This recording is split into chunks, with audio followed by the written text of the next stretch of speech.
Chers auditeurs, bonsoir et bienvenue sur Méridien Zéro. Gérard Vaudan, richement accompagné ce soir, chers auditeurs. J'ai la joie d'avoir à ma droite Maurice Gendre. Bonsoir Maurice. Bonsoir à tous. Et à ma gauche, Thibaut Philippe. Bonsoir mon cher Thibaut. Bonsoir.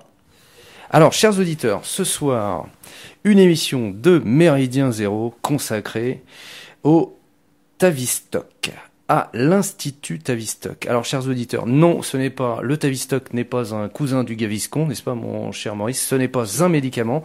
En même temps, lorsque vous nous avez proposé, mon cher Thibaut et mon cher Maurice, de dérouler une émission sur le Tavistock, je vous avoue qu'immédiatement, je me suis rué sur cet horrible Google, ce fantastique moteur de recherche, et j'ai tapé Tavistock parce que je dois l'avouer, chers auditeurs, je ne savais pas, chers invités également, je ne savais pas ce qu'était le Tavistock. Donc, nous allons tenter pendant ces quelques 120 minutes, entrecoupées de quelques pauses musicales fort sympathiques choisies par nos invités. Thibaut dédicacera particulièrement la dernière. Vous comprendrez quand vous l'entendrez, chers auditeurs. Toujours est-il que pendant ces quelques 2 heures que nous allons être ensemble, eh bien, nos invités vont nous faire découvrir ce Tavistock, cet institut qui finalement oriente nos vies, nos sociétés, si j'ai bien compris, depuis plus d'un siècle. C'est bien ça. 1913 en fait. Depuis 1913 maintenant. Alors Maurice, c'est vous qui êtes à la barre de cette émission finalement. Hein, vous allez nous passer à la moulinette notre ami Thibaut qui lui est un spécialiste du Tavistock. Alors on dit comment, un Tavistockien, un Tavistockiste? Le Tavistockien, c'est plutôt celui qui bosse, donc je dirais que Thibaut, c'est plutôt le Tavistockiste, ouais, c'est ça. Non, alors bon, Thibaut, tu nous disais que oui, ça remonte à 1913, mais ce dont tu vas commencer à parler, la création de la clinique, elle date de 1920 et elle a été créée à Londres par un certain Herbrand Arthur Russell, qui était duc de Bedford, marquis de Tavistock. Alors, vous parlez de clinique, là, mais ouais. Moi j'étais parti sur l'institut. Alors, pourquoi une clinique? Commençons par le début. Alors, la clinique, c'est au départ, en fait, c'est un département psychologique de l'armée britannique. Et on étudie les effets traumatiques causés par les bombardements au sein de l'armée du Royaume-Uni lors de la Première Guerre mondiale. Donc ça, au début, effectivement, c'est une clinique. Et en fait, ça devient un institut, simplement en 1947, avec, donc c'est là qu'on commence à rentrer dans le vif du sujet, avec les fonds Rockefeller. Et là, je donne la parole à Thibaut qui vous en dira un peu plus et plus en détail. Alors, par contre, si je ne m'abuse, si on parle de clinique, c'est plutôt sympathique ça. Donc on a des docteurs qui rendent service. On est dans la démarche humaniste. On rend service là, non, Thibaut? Bah en fait, il y a déjà tout qui est dit dans les films hollywoodiens, dans certains films hollywoodiens qui en parlent, c'est-à-dire les films sur les savants complètement fêlés qui lobotomisent les gens, qui font des chocs, donc des chocs, des expériences, voilà. Tout est dit déjà. Il suffit de se rapporter au film qui s'appelle Un crime dans la tête de Jonathan Demme avec Denzel Washington pour voir un petit peu ce qui est dedans. Il y a un film très second degré qui s'appelle Les chefs du Pentagone. Très intéressant, c'est que le film de Demi dont est en train de parler Thibaut à l'instant, si mon souvenir est exact, le titre en VO est The Manchurian Candidate. Voilà, c'est un remake. Et en fait, j'invite vos auditeurs qui ne sauraient pas ce que c'est qu'un Manchurian Candidate à aller jeter un œil. Vous verrez déjà, ça va les éclairer. C'est un truc chinois?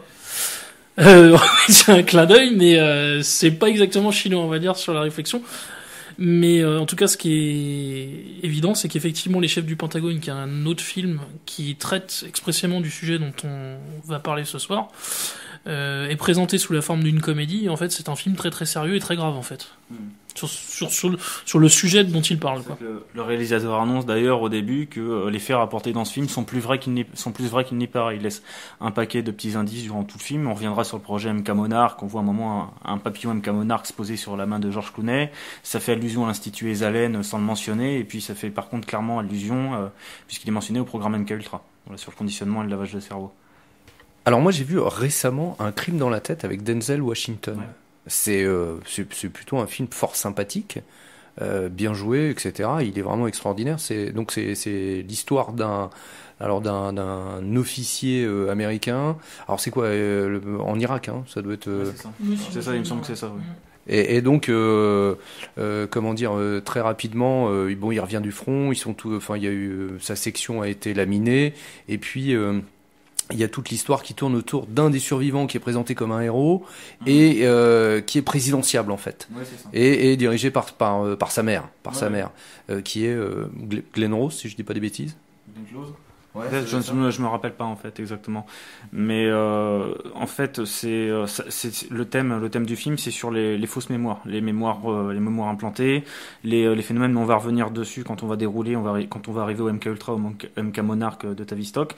L'idée c'est de créer, en fait on a ce qu'on appelle des patterns, des structures comportementales, et l'idée en créant des traumatismes, de la lobotomie, des traitements de choc, c'est de faire ce qu'on appelle du dépatterning, c'est-à-dire détruire les structures comportementales et recréer par-dessus, c'est-à-dire un peu comme on vide le disque dur d'un ordinateur. Ensuite, on va implanter la mémoire qu'on veut. Ça a été notamment facilité par les utilisations du LSD durant les années 60, ce qu'a fait Tavistock, puis c'était eux qui étaient à la barre avec la CIA. Et ensuite, on va créer des fausses mémoires et on va obtenir des comportements voulus. Voilà. Ou les plus connus du grand public, les électrochocs. Par exemple, il y a une scène assez fameuse et assez impressionnante dans Requiem for a Dream de Darren Aronofsky, avec Ellen Bernstein à la fin qui reçoit des électrochocs. Bon, il y a une référence à ça aussi dans les travaux de Naomi Klein sur la stratégie du choc, etc. Effectivement, il y a eu des travaux de ce type. En fait, ce qu'il faut voir en fait dans les travaux de Tavistock, c'est que l'utilisation du trauma en fait a pour but, on pourrait dire, de déprogrammer l'individu. Voilà. C'est exactement ce que disait Thibaut avec le phénomène de la pattern en fait. Voilà, ça. Non, en fait, c'est qu'un des aspects, c'est-à-dire que ça arrivait à partir de la deuxième moitié du XXe siècle, après les conférences Messi sur la cybernétique, donc on avait déjà parlé précédemment. Mais au départ, non. Bah, j'y reviendrai ensuite parce que je vais essayer de dérouler un peu chronologiquement pour pas perdre l'auditeur. On va revenir déjà avant la clinique, à l'époque où ça s'appelait Wellington House, où en fait c'était au sein de Wellington House. Mais déjà, si pour l'auditeur qui connaît pas l'Institut Tavistock, il y a deux choses à retenir. C'est ce que dit John Coleman, donc qui est un ancien du MI6, qui est le premier à avoir révélé son existence en 69 aux États-Unis. Il y a deux choses à retenir. C'est considéré comme la mère de tous les think tanks. Il possède aujourd'hui, en tout cas en 1989, le réseau de Tavistock avait 10 à 20 institutions majeures, on reviendra dessus, 400 à 500 de taille moyenne et 500 satellites autour, ce qui représente des dizaines de milliers d'employés de Tavistock, alors qu'ils ont commencé à peut-être quelques dizaines ou même moins que ça. Donc il y a ça. Et ensuite, ce qu'il faut retenir, surtout, c'est que cet institut mène une guerre à la civilisation occidentale depuis plus d'un siècle. Tout ce qu'on connaît aujourd'hui, c'est-à-dire en passant par mai 68, les jeux vidéo, ou même parfois certaines fiertés régionalistes qui sont exacerbées, sont des structures comportementales qui ont été exacerbées par l'Institut Tavistock, par divers phénomènes de manipulation. Voilà. Ensuite, pourquoi ça a été créé ? Ça a été créé par des sociétés maçonniques déjà. C'était créé par le groupe de Milner, le groupe de Milner a créé la table ronde et une autre organisation qui s'appelle le RIIA, donc il me semble que c'est Chatham House, l'autre nom, c'est ça ? C'est l'autre nom, ouais, Chatham House. Donc, l'Institut Royal des Affaires internationales.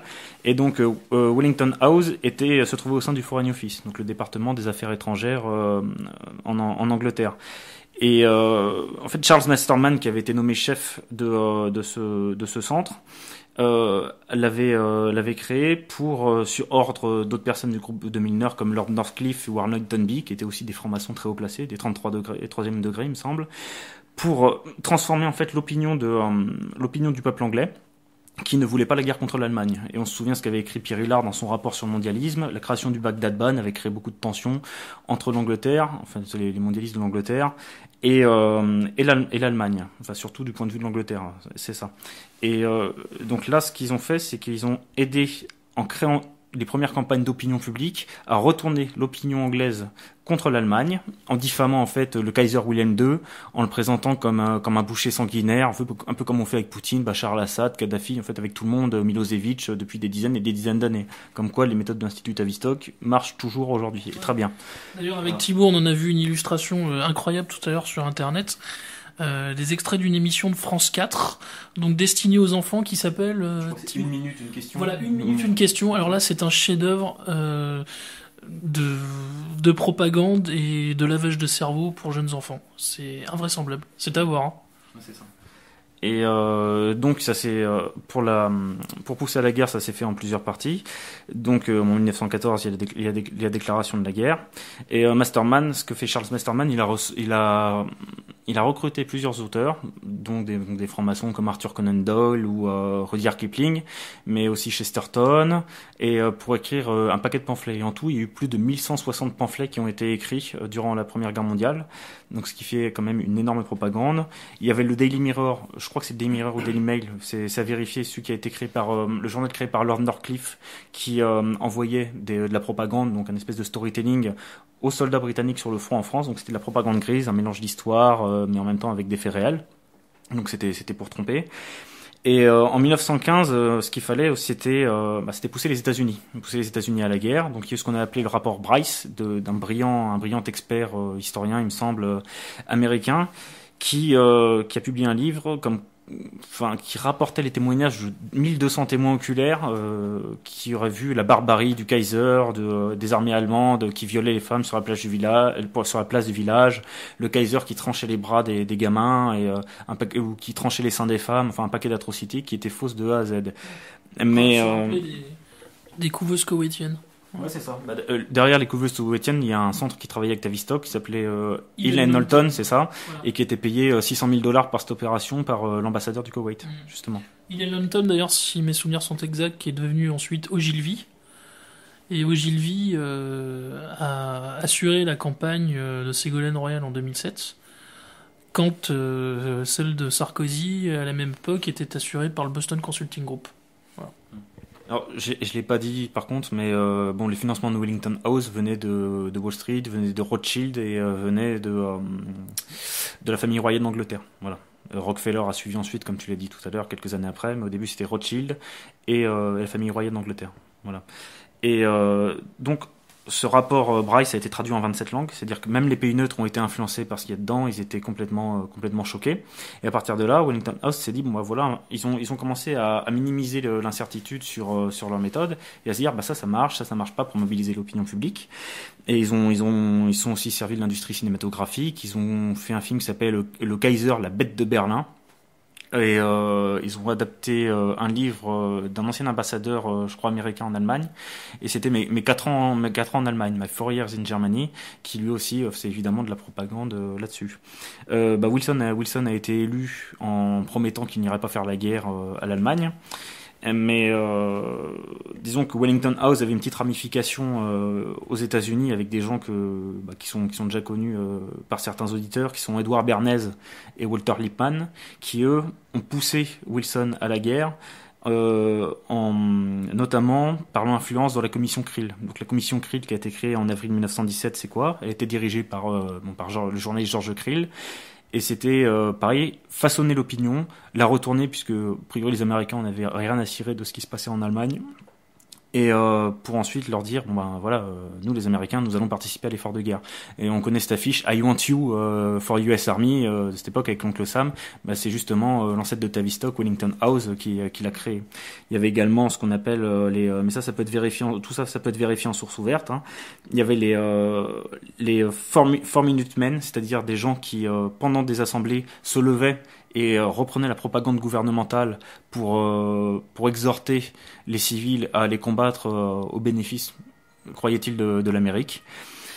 Et voilà. Et en fait, la commission Krill, qu'est-ce qu'elle faisait ? Elle a commencé à mettre en place des espèces de techniques de sondage, c'est-à-dire elle prenait les gens par l'émotionnel, donc par la décognition, et elle posait des questions après avoir soumis des éléments irrationnels, et ensuite elle disait alors qu'est-ce que vous en pensez ? C'est un petit peu comme on fait aujourd'hui, faut-il un Patriot Act à la française, après je suis Charlie.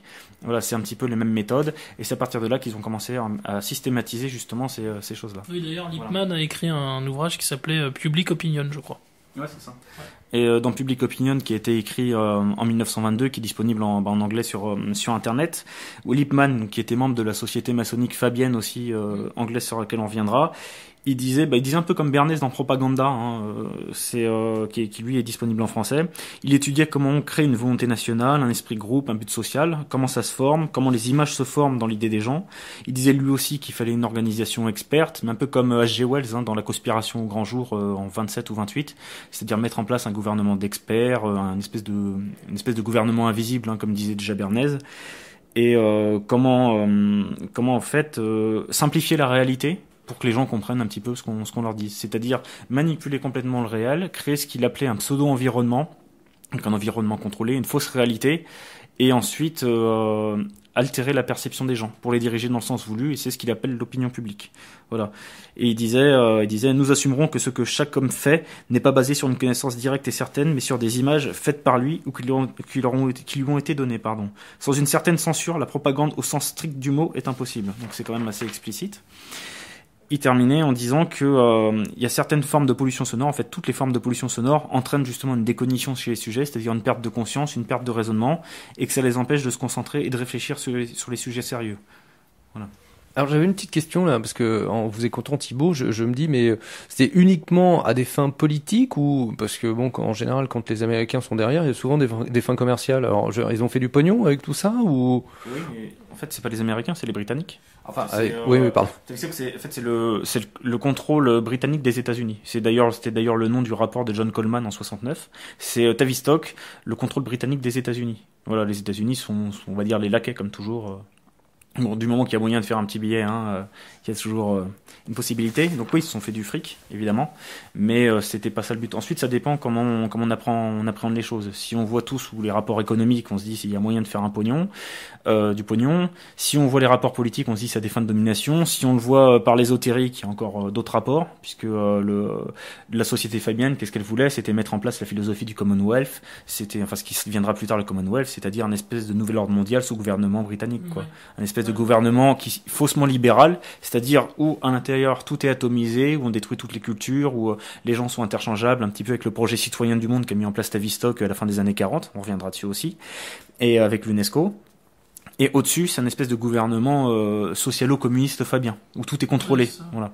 Le socialisme fabien, on pourrait le traduire par une tentative de synthèse en fait du socialisme et du capitalisme, qui régira un monde global via une entité unique.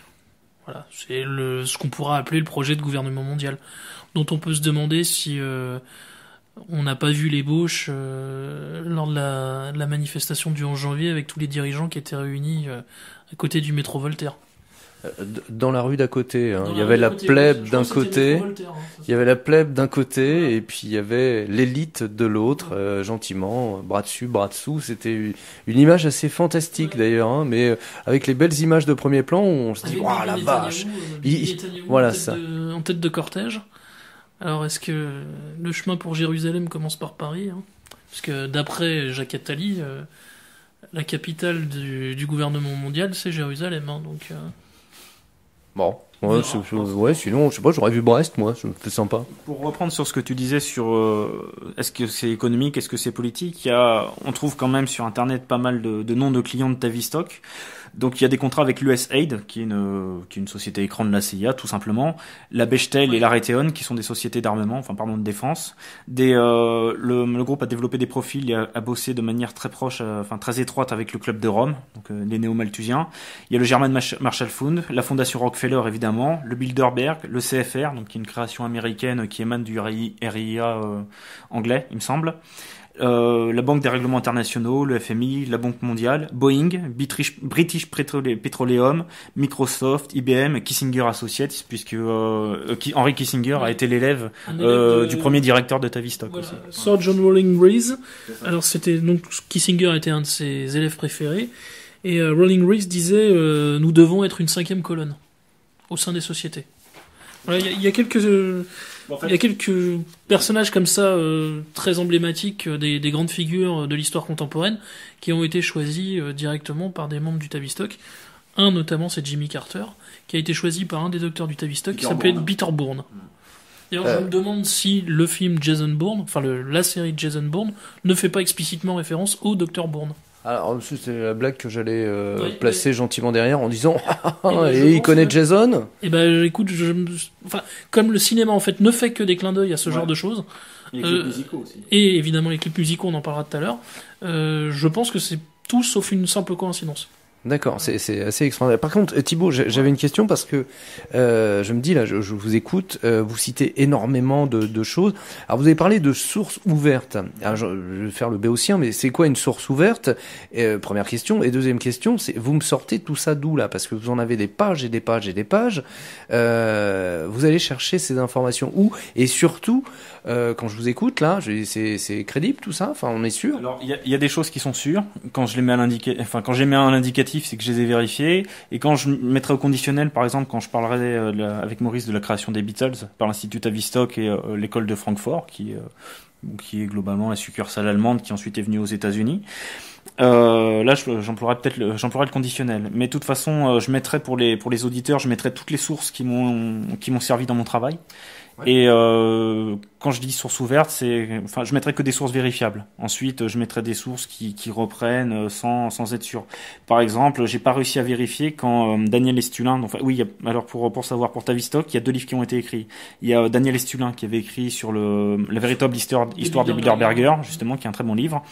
Il a écrit sur l'Institut Tavistock, justement, l'Instituto Tavistock en espagnol, et il met beaucoup de choses. Je vais pas dire plagiat parce que le bouquin est intéressant, mais il y a beaucoup de choses qui sont reprises de différents articles sur le net, notamment des revues de Lyndon LaRouche, donc l'Executive Intelligence Review. Et il y a aussi, j'ai retrouvé la version espagnole d'un article de David Christie qui était sur le défunt site Mechanopolis, qui s'appelle Comment les réseaux sociaux manipulent nos cerveaux, qui parle pas mal de l'Institut Tavistock. Mais à un moment, il dit que Saul Alinsky, par exemple, une figure de la gauche radicale de la contre-culture, il me semble, de la deuxième gauche, a formé quelqu'un, je crois que c'était Roger Smith, qui s'appelait, et que cette personne avait assuré la promotion des gangs de rue, donc les gangs de racailles qu'on connaît aujourd'hui. Mais j'ai pas réussi à recouper l'information, j'ai eu beau, donc là je mettrai du conditionnel où j'en parlerai même pas. Voilà. Sur les Beatles, il y a des choses très crédibles. Ensuite sur d'autres choses, sur Grateful Dead, dont on parlera aussi. Par exemple, on en reparlera. Le Grateful Dead, qui est un des groupes emblématiques de l'époque LSD. Le producteur de ce groupe-là était Alan Trist, par exemple, et Alan Trist était le fils de Eric Trist, qui a été à l'époque le directeur de l'Institut Tavistock. Donc voilà, souvent on croit qu'il y a des coïncidences. Ouais, j'allais dire, c'est pas très gai tout ça. Triste, gay. Non, c'est pas mal quand même. Qu'est-ce qu'on se marre, qu'est-ce qu'on rigole. Pour revenir sinon sur RIS dont parlait Maurice, je vais compléter un petit peu la citation sur le texte dont c'est tiré, c'est-à-dire le projet stratégique pour la santé mentale, qu'on avait traduit pour le cercle non conforme. Et RIS disait, plus particulièrement depuis la dernière guerre mondiale, donc il parle de la première, nous avons beaucoup œuvré pour infiltrer les diverses organisations sociales de tout le pays. Nous avons mené une attaque utile à l'encontre d'un bon nombre de professions. Les 2 plus faciles furent bien entendu l'enseignement et l'Église. Les 2 plus difficiles sont le droit et la médecine. Si nous voulons infiltrer les autres activités sociales et professionnelles, je pense que nous devons imiter les régimes totalitaires et mettre en place une activité de type 5e colonne. Soyons tous, désormais et très secrètement, la 5e colonne. Voilà, il préconise notamment d'utiliser les médias, les fictions livresques, ça Walter Lippmann en parlait aussi dans Public Opinion, mais je l'ai pas mentionné, et les films. Donc j'en profite pour préciser aussi que l'Institut Tavistock a travaillé avec les frères Disney. Walt Disney était en formation du 32e degré au passage, à la création de films de propagande de guerre durant la Deuxième Guerre mondiale dans ce qu'on appelait le Committee for National Moral. Voilà, où je reviendrai dessus aussi. Ouais. Un élément moins connu, c'est que le Tavistock en fait donc a créé tout un tas de structures, comme l'expliquait tout à l'heure Thibaut, tout un tas d'officines, d'écoles de pensée, de think tank. Et parmi les plus connus, il y a la Cornell. Et il y avait des membres des relations industrielles de l'école de Cornell qui s'appelaient Walton et McKersey, qui avaient écrit un ouvrage qui s'appelait La théorie comportementale des négociations ouvrières. Et en fait, on peut se demander, enfin certaines personnes, même très sérieusement, le plus sérieusement du monde, se demandent si toute la logorée, tout le discours, toute l'argumentation autour des bienfaits du dialogue social qui doit remplacer la lutte des classes et un front syndical fort et qui ne se laisse pas faire, en fait, ne viendrait pas tout simplement des travaux de Walton et McKersey, quoi. Et d'ailleurs, on parlait de la Fabienne tout à l'heure, je rebondis juste là-dessus. C'est que la Société Fabienne a joué un rôle, et ça c'est reconnu, y compris des membres de la Société Fabienne, ils ont joué un rôle fondamental dans la transformation du Labour Party en Angleterre, quand il est devenu ce qu'on a appelé le New Labour blairiste, c'est-à-dire sous l'influence de Giddens et de gens comme ça. Et en fait, la Fabienne a vraiment définitivement mis en place le tournant libéral du Labour, bon, qui avait déjà été amorcé avant, mais disons dans sa version blairiste, telle qu'on l'a connue à partir de là, avec Gordon Brown, etc. On peut sur la Fabienne faire d'ailleurs une relecture de 1984 en sachant ça. C'est Monsieur K pour la dernière mission sur Charlie. On avait dit un mot, ouais. Il précisait que C'était Orwell une avait dystopie. été un peu initié à la Fabienne, et quand on lit tous les essais, articles, lettres d'Orwell, oui, ça transpire ce type de socialisme. Donc quelque part, Michel est un héritier, même si c'est ce que j'appelle un socialisme un peu plus positif que la Fabienne. Mais Orwell dans 84 en fait fait une grosse critique de la Fabienne, si on regarde bien, de tout cet esprit technicien, d'expert ou d'ingénierie sociale, c'est ça, dans son aboutissement. Et puisque tu parlais j'allais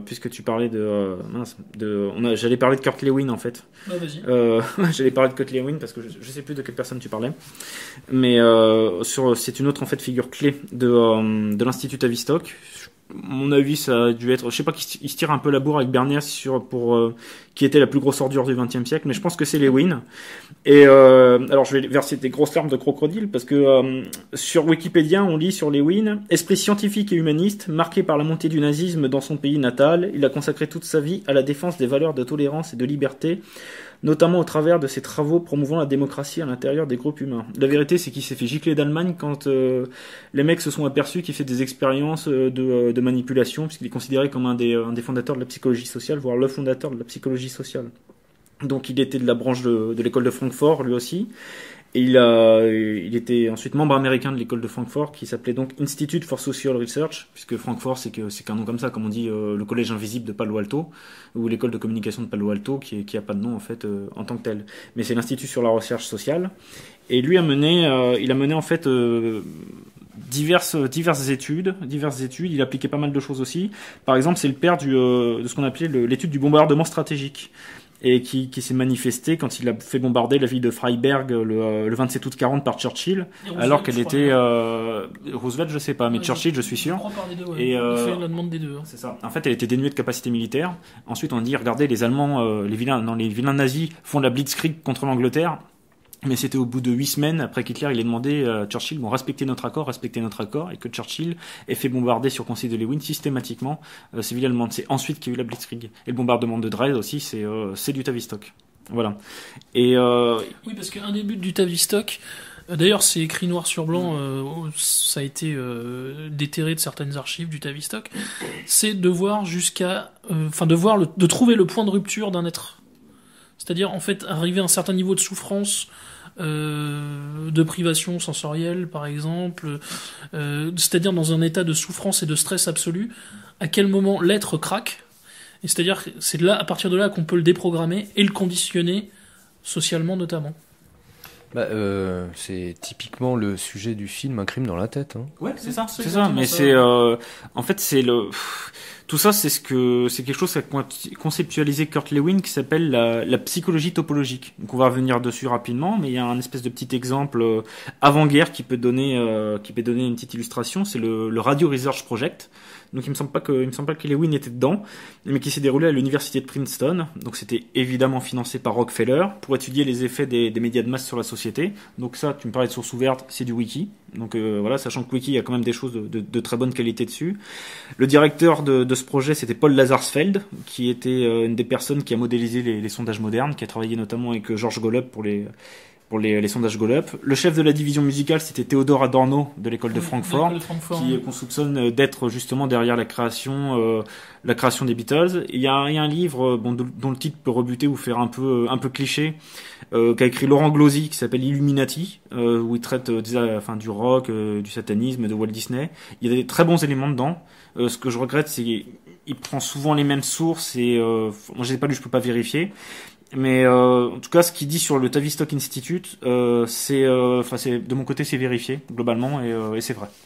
Voilà. Important sur Adorno et Horkheimer, donc les deux auteurs principaux de la fameuse personnalité autoritaire, c'est que les gens qui se sont retrouvés autour de la conférence Macy's, etc., qui étaient donc influencés également par les membres de l'école de Francfort, voulaient justement créer un homme nouveau, c'est-à-dire qu'il soit complètement déraciné, hors sol, enfin, l'homme qu'on connaît aujourd'hui finalement. Donc on peut dire que de ce point de vue, l'Institut Tavistock a parfaitement réussi son entreprise d'ingénierie sociale, et il a fabriqué du consentement en créant de toutes pièces, enfin à force, disons, on va dire, de déconstruction, a réussi à créer un être parfaitement déraciné, quoi. Celui qu'on connaît aujourd'hui et qu'on croise à chaque coin de rue. C'est ça. Mais ça a été dans la société civile, ça a été vraiment, on a commencé vraiment, Tavistock a vraiment commencé à l'appliquer durant l'entre-deux-guerres.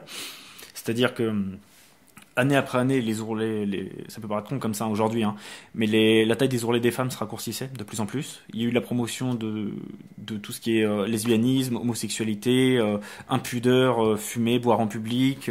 J'ai pour habitude de dire, mon cher Thibaut, quand on n'aime pas ça, on n'en dégoûte pas les autres. C'est pas la question, c'est que c'était il y a presque un siècle, quand même. Donc faut se replacer dans le contexte. Et c'est là qu'est arrivé le jazz. Alors c'est marrant parce que Daniel Estulin, dans le bouquin sur Tavistock, donne l'étymologie si je puis dire, du jazz, qui viendrait de l'argot jazz, qui signifie la pratique du cunilingus. Ça me passe. C'est bon. Maurice, très bien. Mais ouais, très bien.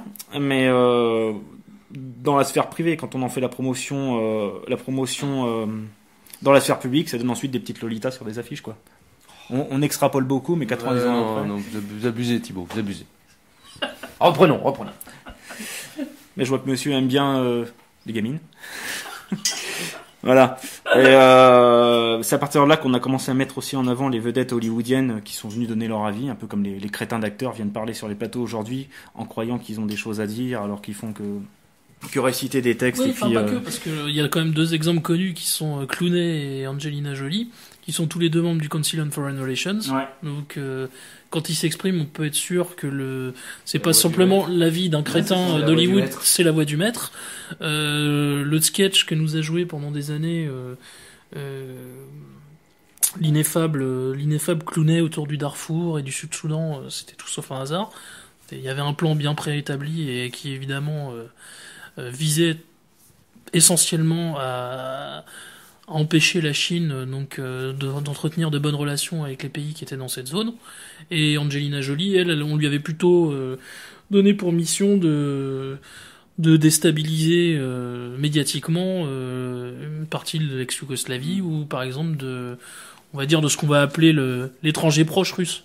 Et pour revenir en fait sur ce qu'on disait sur le Radio Research Project à la fin des années 30, l'équipe était tavistockienne, donc j'ai déjà dit qu'il y avait Paul Lazarsfeld, qu'il y avait Theodor Adorno, il y a eu aussi Adlai Cantrill, donc qui faisait partie du département de psychologie de Princeton, Gordon Allport qui a été assistant de Lazarsfeld et qui était le futur directeur de la branche américaine de Tavistock. Et en 1938, alors au départ c'était fait il diffusait des soap-opéras, c'était de la merde. Et si en plus t'aimes les soap-opéras, je peux plus rien pour toi. En 1938, c'est très connu, ils ont diffusé, il y avait Orson Welles qui a diffusé, qui a fait une lecture de La Guerre des Mondes de H.G. Wells, de La Fabienne, La Bonne Blague. Et qui a écrit le fameux ouvrage New World Order. C'est ça, New World Order, publié à titre posthume en 47. Donc ça vient pas de Bush en 91 ou 92. Déjà en 47, Wells disait New World Order. Et donc, c'était en fait Adlai Cantrill qui était derrière cette opération. Et pourtant, ils ont précisé que c'était la lecture d'une fiction. Mais ça a pas loupé. Ça a quand même marché. Ça a traumatisé des gens qui ont vraiment cru qu'il y avait une invasion extraterrestre. Et à partir de là, Tavistock, ils se sont dit, c'est bon, ça va nous servir. Ça veut dire que on va pouvoir aisément s'y croire une invasion extraterrestre. Pendant la Deuxième Guerre, c'était pas prévu. Mais ensuite, on va pouvoir leur faire croire ce qu'on veut. Et si tu regardes bien maintenant, depuis cette époque même, il y a que de la propagande grise. C'est toujours un mélange de faits et de fiction. Ils ont pris donc ce que disait Lippmann, ce qu'on a déjà vu tout à l'heure. Et voilà. Et donc, pour revenir ensuite sur ce qu'on disait une petite précision aussi sur qui était avec qui sera un peu plus tard avec Cantrill. Ce que tu disais à l'instant, là, ça rappelle un peu. C'était Debord qui expliquait que dans la société du spectacle, le vrai était devenu un moment du faux. Je crois que c'est ça. Ouais, c'est ça.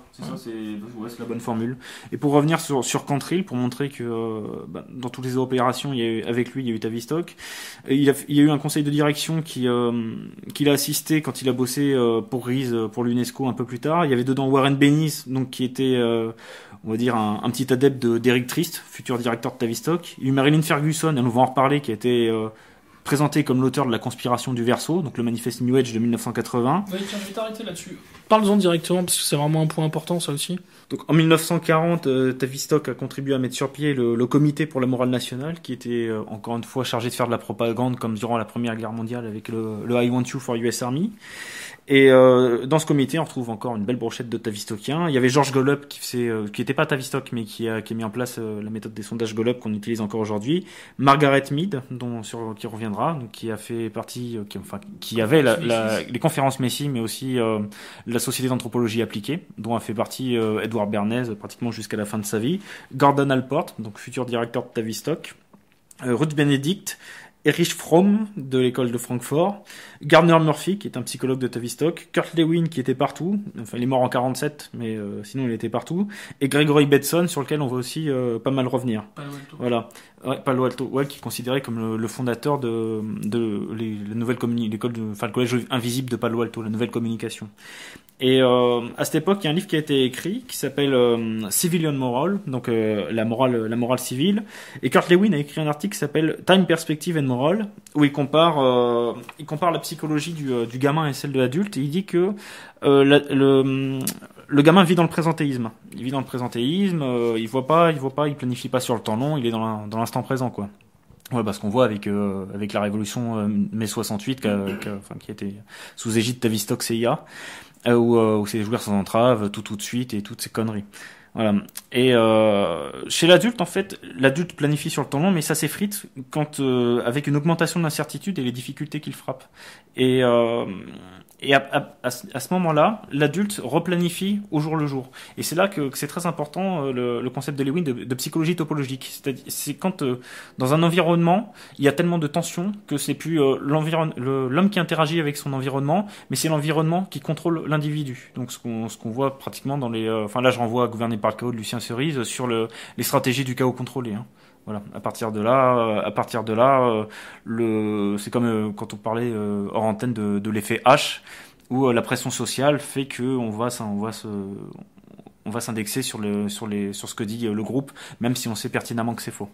Voilà, et donc encore une fois, c'est permis grâce au stress extrême qu'avait expérimenté John Growling Grise à l'Institut Tavistock.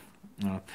Sachant aussi que on parlait de la Deuxième Guerre mondiale et à cette époque-là, Tavistock a fait de la propagande pour le Bureau d'information de la guerre et aussi pour le Bureau des services stratégiques, donc l'OSS, ancêtre de la CIA.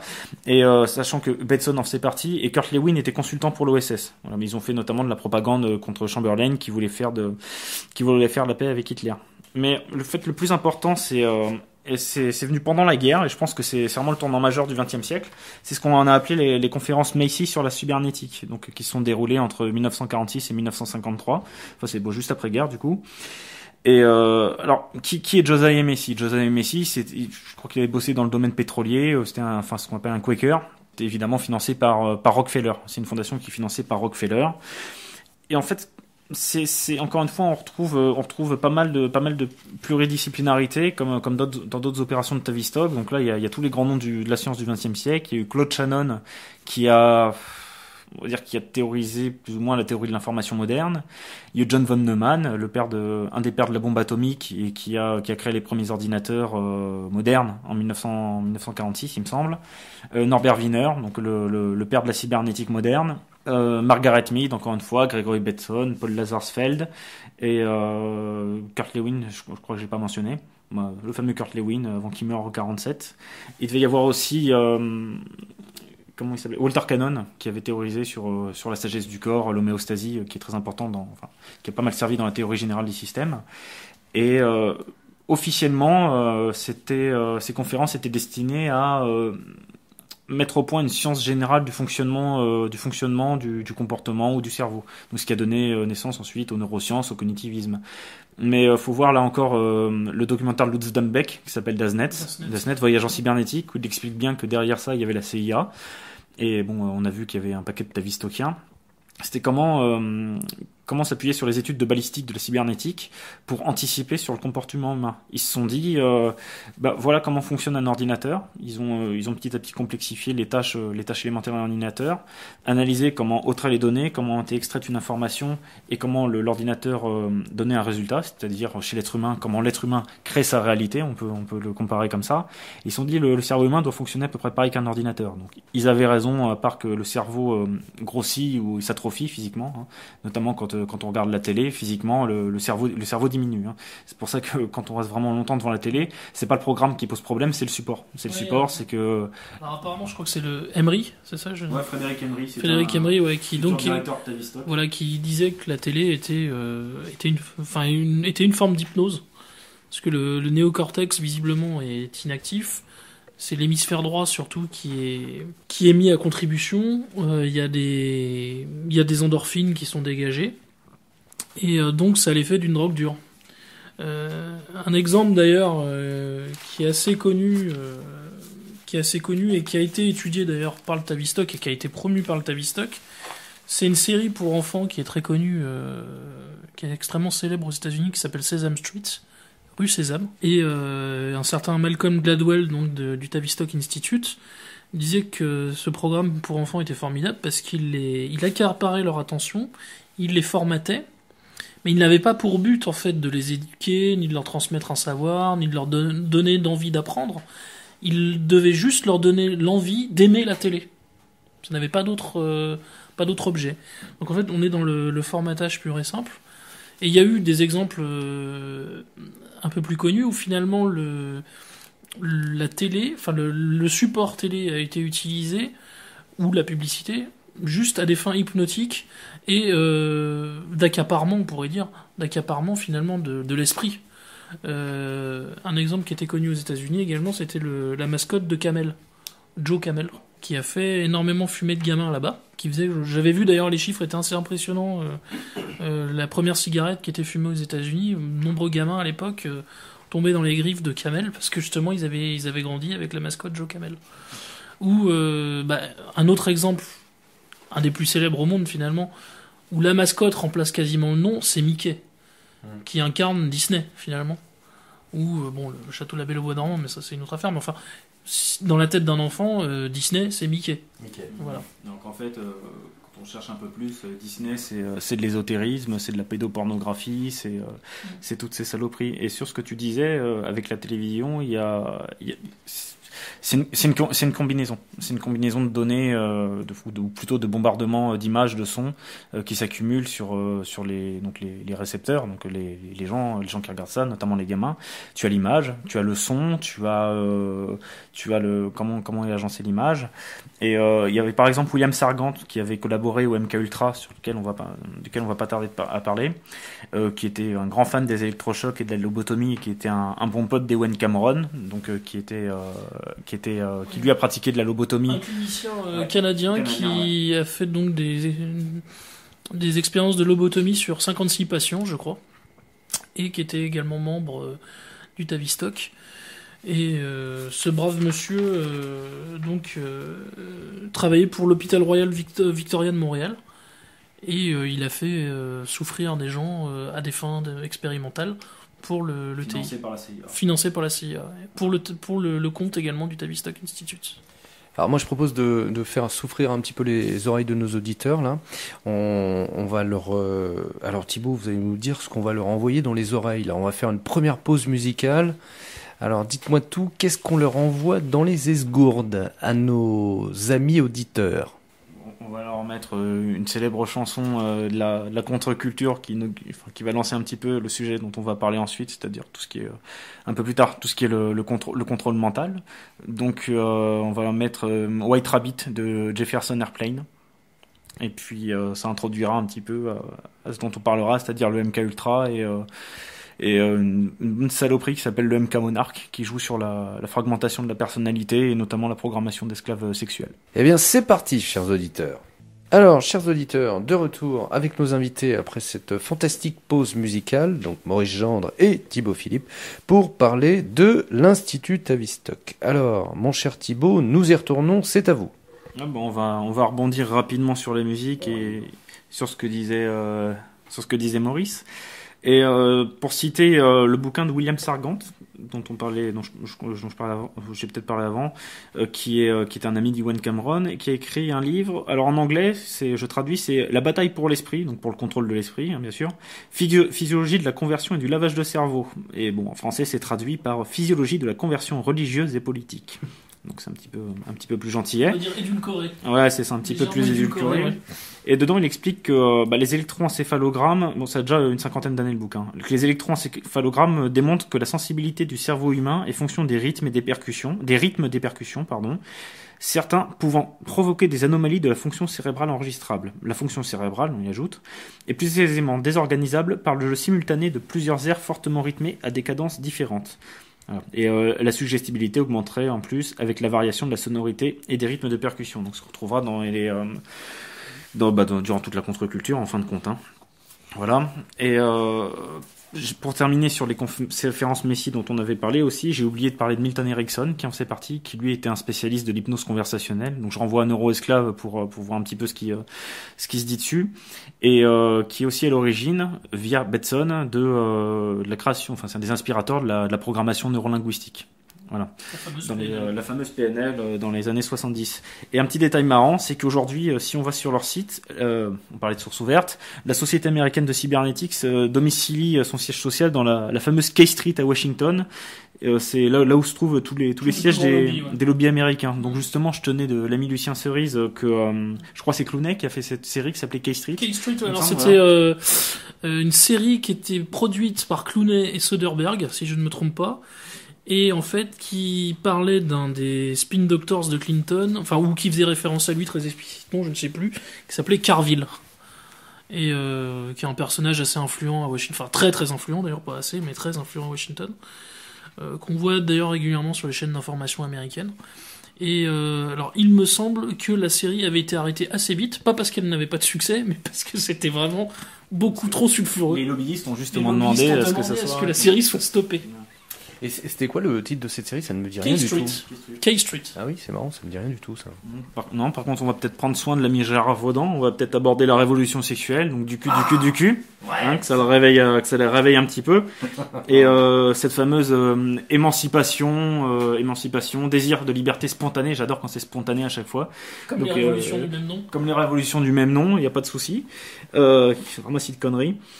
Pour montrer que, là encore, Tavistock a joué dans l'évolution artificielle de la société. Donc cette fameuse révolution sexuelle a été fabriquée, là encore, par la CIA et Tavistock. Et petite précision d'ailleurs sur... on va parler d'Alfred Kinsey. Ah oui, les fameuses études Kinsey, qui se transformaient au bout d'un moment en attouchements sur jeunes enfants et relations sexuelles non consenties avec jeunes progénitures. Et des orgasmes sur des bébés aussi. Voilà. Non. Il y a Marion Sigaud qui a fait un super reportage sur un super debunking d'Alfred Kinsey. Il doit être disponible sur le site d'Égalité et Réconciliation. C'était vraiment très très bon. Et donc le rapport de Kinsey disait qu'il était financé par la fondation Rockefeller, mais je crois que c'est même plus la peine de le préciser. Rapportait que les Américains avaient pour un tiers déjà eu une expérience homosexuelle, que les relations extra-conjugales déjà à l'époque étaient assez fréquentes, que le sadomasochisme était un phénomène non négligeable et que les orgasmes infantiles, donc qu'il a fait tester sur des enfants et des bébés, étaient comparables à ceux d'une vie sexuelle adulte. Mais en fait, il avait conduit une grande partie de son étude auprès de délinquants et de criminels sexuels incarcérés pour ces faits. Mais bon, à l'époque, le rapport, il était équivalent d'un sondage un peu mensonger comme on est aujourd'hui, un sondage mensonger pléonasme. S'est imposé pour ensuite faire passer des nouvelles pratiques dans les mœurs. Et faire croire que c'était volontaire. Donc, dans mes morts d'idées, il y a le chercheur et biologiste Gregory Pincus qui a mis au point en 55 la première pilule contraceptive. Et on trouve parmi ces financiers, donc là je mettrai encore les sources, la fondation Josiah Messier Jr., décidément, la fondation Ford, donc qui est financée par la fondation Rockefeller, et voilà. Et d'après ce que dit Estulin dans son bouquin sur Tavistock, c'était pas destiné à libérer sexuellement les individus, mais au contraire à pratiquer des politiques d'eugénisme. Hein. Je crois que durant les dernières missions, tu parlais de Huxley. Donc le frère d'Aldous Huxley, c'est Julian Huxley. C'est Thomas, c'est le grand-père. C'était membre de l'Eugenics Society. Ouais. C'est ça. Et j'avais trouvé une petite photo sur Internet qui montre le passage le changement de titre d'une revue, de la même revue, d'un numéro à l'autre. C'est-à-dire que l'Eugenics Quarterly, donc le trimestriel de l'eugénisme, est devenu en 69 Social Biology, donc la biologie sociale. Et donc un changement de nom, et encore une fois, c'est un espèce de jeu par le langage, c'est-à-dire le langage crée la réalité, il y a un glissement sémantique, et on fait croire aux gens qu'on ne fait plus de l'eugénisme, de la biologie sociale, mais en fait, il n'y a rien qui a changé. Et en 48, il y a des représentants de Tavistock qui ont inauguré la Fédération mondiale de santé mentale. Donc, quand on connaît un peu les mecs, c'est marrant que ça soit eux qui inaugurent ça. Et en présence de son premier président, qui était John Rollin Grease, justement. Du Tavistock, donc le fameux mentor de Kissinger dont on parlait tout à l'heure. C'est ça. Et parmi les présents, il y avait des gens qui étaient aux conférences Messi. Il y avait aussi Margaret Mead. Il y avait Margaret Mead. Il y avait aussi Max Horkheimer, donc, qui avec Adorno, le tenant de la première génération de l'école de Francfort. Et dans le rapport de 48 qui s'appelle Santé mentale et citoyenneté mondiale, la fédération écrivait, donc je cite, les principes de la santé mentale ne peuvent pas être favorisés avec succès dans toute la société, à moins qu'il n'y ait l'acceptation progressive de la notion de citoyenneté mondiale. La citoyenneté mondiale peut être largement étendue parmi tous les peuples à travers les applications des principes de la santé mentale. Donc ce qu'on trouve dans ce rapport, c'est que l'objectif de cette santé mentale, c'était de créer une société saine, un objectif considéré comme extensible à un ordre mondial et à une communauté mondiale. Voilà. Et on retrouve aussi ça dans un rapport sur les tensions, je crois qu'il s'appelait de l'UNESCO, mais je mettrai encore la source, de l'UNESCO qui a été fait par John Rollin Grease et auquel Dudley Cantrill a contribué, qui traitait là aussi du nationalisme, des populations et de toutes cette sorte de choses. Voilà. Petite citation intéressante aussi que j'ai retrouvée. Alors c'est là les d'Aldous Huxley, donc l'auteur du meilleur des mondes, prononcé lors d'une conférence devant l'école médicale de Californie à San Francisco. Alors il parle donc de la mise en place d'une dictature sans larmes, d'un camp de concentration sans douleur pour l'ensemble de la société, et de faire aimer leur servitude aux populations. Le programme est clair. Et pour revenir sur le frère, lui aussi a été membre de la Fédération de santé mentale. Et c'est aussi le premier président de l'UNESCO. Donc voilà, quand on sait que John Rollin Grease a écrit pour l'UNESCO, que Huxley était le premier président de l'UNESCO, on comprend bien que c'est pas pour sauvegarder les patrimoines, mais que ça a un peu une autre finalité. Il a fondé le WWF aussi. Et Bernard des Pays-Bas, non ? Le premier président, ça a été l'ancien nazi, Bernard des Pays-Bas, qui était aussi le premier président du groupe de Bilderberg en 54. Ouais. Voilà. Et Huxley a appartenu aussi à la société de l'euthanasie en tant que membre du comité exécutif. Il était au poste de vice-président aussi de la réforme, pour faire réformer le droit sur l'avortement, pour légaliser l'avortement. Et on trouve par exemple sur le titre de l'université Rice qu'il aurait écrit pour cette association entre 60 et 61. Et autre élément de langage, la Ligue américaine pour le contrôle des naissances a été aussi renommée Planning familial. Planned Parenthood. Ouais, c'est ça. Mais est-ce que tu peux nous dire un mot sur l'influence des festivals estivaux de musique dans les années 60, dont notamment un qui est un peu moins connu que Woodstock, qui est arrivé 2 ans avant, je crois que c'était en 67, qui est le Monterey Pop International. Et en fait, est-ce que tu peux nous expliquer ce qui s'est un peu passé durant ce festival, qui a été très important ? Ouais, en fait c'est une application vraiment très pratique du projet MK Search, il est connu sous différents noms. Il a été vraiment je crois sorti en 53. Au début ça s'appelait le programme Bluebird, donc en référence encore une fois d'après Stulin à un poème qui s'appelle Azul d'un poète franc-maçon évidemment, qui s'appelle Ruben Dario, où en fait il y a 2 enfants qui suivent un oiseau bleu. Et dans son bouquin sur l'Institut Tavistock, Stulin consacre un chapitre entier pour décrypter tout ce qui est ésotérique dans ce poème. Et voilà. Et en fait, il y a dedans un lieu qui s'appelle la Terre de la Mémoire, et c'est là où arrivent les 2 enfants. Et c'est la ligne d'arrivée du projet Bluebird, c'est-à-dire manipuler l'esprit sans que la personne ne se rende compte. Ensuite, ça a été renommé Artichoke, et avant de devenir le MK Ultra en 53, qui était dirigé par Sidney Gottlieb, expérimenté à la Rand, donc peut-être tu nous reparleras tout à l'heure, et au Stanford University Institute, dont on reparlera pour un de ses projets actuels qui s'appelle la captologie, et qui appartient à l'Institut Tavistock. Voilà. Et encore une fois, dans ce projet MK Ultra, on trouve toujours les mêmes têtes. Il y avait Aldous Huxley, et il y avait notamment Gregory Bateson, qui ont été des grands promoteurs du LSD. D'ailleurs, le Sandoz, la firme qui a créé le LSD, appartenait à Warburg, de la famille Warburg de la Réserve fédérale. Et donc, pour dire juste un mot donc, sur le Monterey Pop, donc il y a eu une consommation importante d'acide et de LSD donc, durant le Monterey Pop International en 67, donc 2 ans avant Woodstock. Et un des organisateurs donc, qui s'appelait Ravy Gravy, On a découvert plus tard donc qu'il était lui-même membre de la CIA et qu'il organisait, qu'il était un des promoteurs du projet MK Ultra. Et il y a un enregistrement audio et vidéo qui est disponible sur Internet qu'on peut retrouver. On va mettre le documentaire. On pourra mettre le lien d'ailleurs. Ouais. Où Wavy Gravy dit aux gens on vous dit qu'il y a des mauvais poisons, du mauvais LSD, ne croyez pas ces menteurs. En gros, ce sont des réactionnaires qui veulent vous empêcher de trouver de nouveaux horizons et de découvrir de nouveaux univers. En fait, c'était clairement une expérience à ciel ouvert pendant tout le Monterey Pop International, quoi. Voilà. C'était en 67. Des diverses figures de différents domaines, de psychologie, de sociologie. Il y a la fameuse pyramide des besoins de Maslow, d'Abraham Maslow. Il faut dire qu'Abraham Maslow, qui était aussi partisan de l'LSD, a lui aussi fait partie de l'Institut Tavistock, par exemple. Mais avant 67, déjà en 64, il y avait Richard Bloom et Timothy Leary, donc qui avait écrit notamment Chaos et Cyberculture, qui est une espèce de fêlé des débuts du transhumanisme, et plusieurs de leurs potes qui ont écrit et publié un livre qui s'appelle les Utopiens, enfin Utopiates, usage et utilisateur du LSD 25. Voilà. Et ce livre est sorti aux publications Tavistock, puisqu'ils ont aussi des maisons d'édition. On peut d'ailleurs préciser qu'en 74, la fameuse expérience de 1000 grammes sur la soumission à l'autorité, le bouquin est sorti aux publications Tavistock aussi. Voilà, donc il n'y a pas de hasard non plus. Et on parlait de films tout à l'heure, je crois qu'on avait mentionné juste... Dans E-Comicar d'ailleurs de Verneuil avec Yves Montand, ouais. Si je me souviens bien qu'une expérience de 1000 grammes est menée durant le film. Ouais, c'est ça. Il y a eu aussi le film The Experiment qui reprend de manière un petit peu adaptée la fameuse expérience de 1000 grammes sur la soumission à l'autorité. Ouais. Oui, pendant la pause musicale, j'en discutais avec Gérard et Thibaut à l'instant, oui, pour nos auditeurs. Il y a un film qui n'est pas exceptionnel sur le plan cinématographique, mais qui fait référence un peu à ce dont on parlait tout à l'heure à propos du Manchurian Candidate. C'est un film qui est tiré, je crois, d'un jeu vidéo, qui est avec Mark Wahlberg, qui s'appelle Max Payne. Et il y a une référence justement à ces drogues synthétiques qui sont données donc aux soldats à travers des programmes, là aussi apparemment.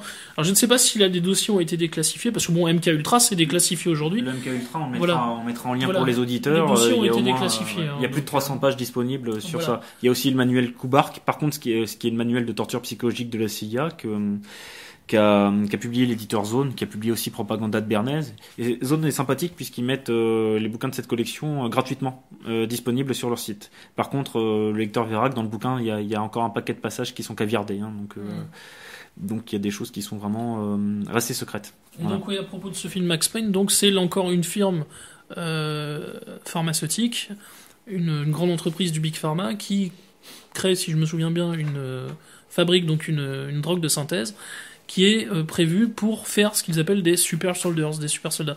Et effectivement, il y a eu un certain nombre de recherches qui ont été faites aux États-Unis, visiblement autour de programmes faits autour de super soldats. Et là, encore une fois, la fiction hollywoodienne, tout en se présentant justement comme simple fiction et faisant semblant de prêcher le faux, en fait, nous dit une partie du vrai. Voilà. Là, en fait, il va falloir embrayer sur avant de reparler de la contre-culture, puisqu'on est dans le sujet, parler des différents programme MK qu'il y a eu. Par contre, tu peux peut-être, je sais pas si tu connais le dossier mieux que moi, parler de Pont Saint-Esprit en 51 ou... Alors, Pont Saint-Esprit, on a longtemps cru que c'était la maladie, je crois, de l'ergot de Seigle, donc la maladie des ardents. Et en fait, ça a été déclassifié il y a très peu de temps, hein, ça a 2-3 ans maximum. Alors, incroyable, j'avais même vu à l'époque un reportage sur TF1 dans le JT de 20h, mais invraisemblable, où le mot MK Ultra était d'ailleurs prononcé. Un article du Point de l'époque, qui est peut-être d'ailleurs encore disponible dans les archives, à vérifier, qui parlait qu'effectivement, en fait, Pont Saint-Esprit avait été bien une expérience de MK Ultra grande nature sur la population d'un village français, pour voir les réactions. Donc visiblement, un épandage aurait été effectué donc au-dessus de Pont Saint-Esprit, donc comme je vous le disais, pour faire un test grandeur nature, et ça s'est soldé évidemment par des morts, hein, malheureusement. Et une partie de ces travaux, en fait, ont été effectués dans un grand centre, en fait, aux États-Unis qui s'appelle Fort Detrick, dont peut-être Thibaut vous dira un mot tout à l'heure. Mais on soupçonne même que une affaire plus récente, qui est celle de 2001 de l'anthrax. Alors, l'anthrax serait venu visiblement d'un labo américain, mais certaines des souches, en fait, serait probablement venu de Fort Detrick. Et Fort Detrick a joué un rôle important dans l'affaire MKUltra. Et l'expérience de Pont-Saint-Esprit s'inscrit dans ce qu'on a appelé le MK Naomi. Donc, Thibaut va peut-être nous dire un Thibaut va faire mot. une petite traduction Effectivement. de l'acronyme. Ouais, c'est ça. En fait, Tavistock, c'est un peu l'antiracisme pour les autres. On en reparlera aussi sur tout ce qu'ils ont appelé la psychologie inversée.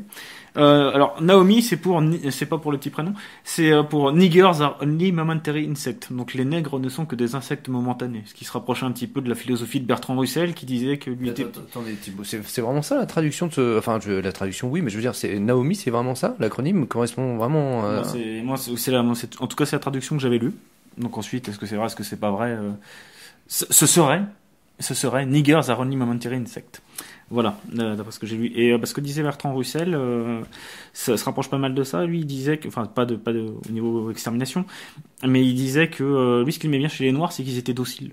Donc, c'est qu'il prenait le métissage aussi, notamment, puisqu'il il pensait que les Blancs devraient être aussi dociles que les Noirs.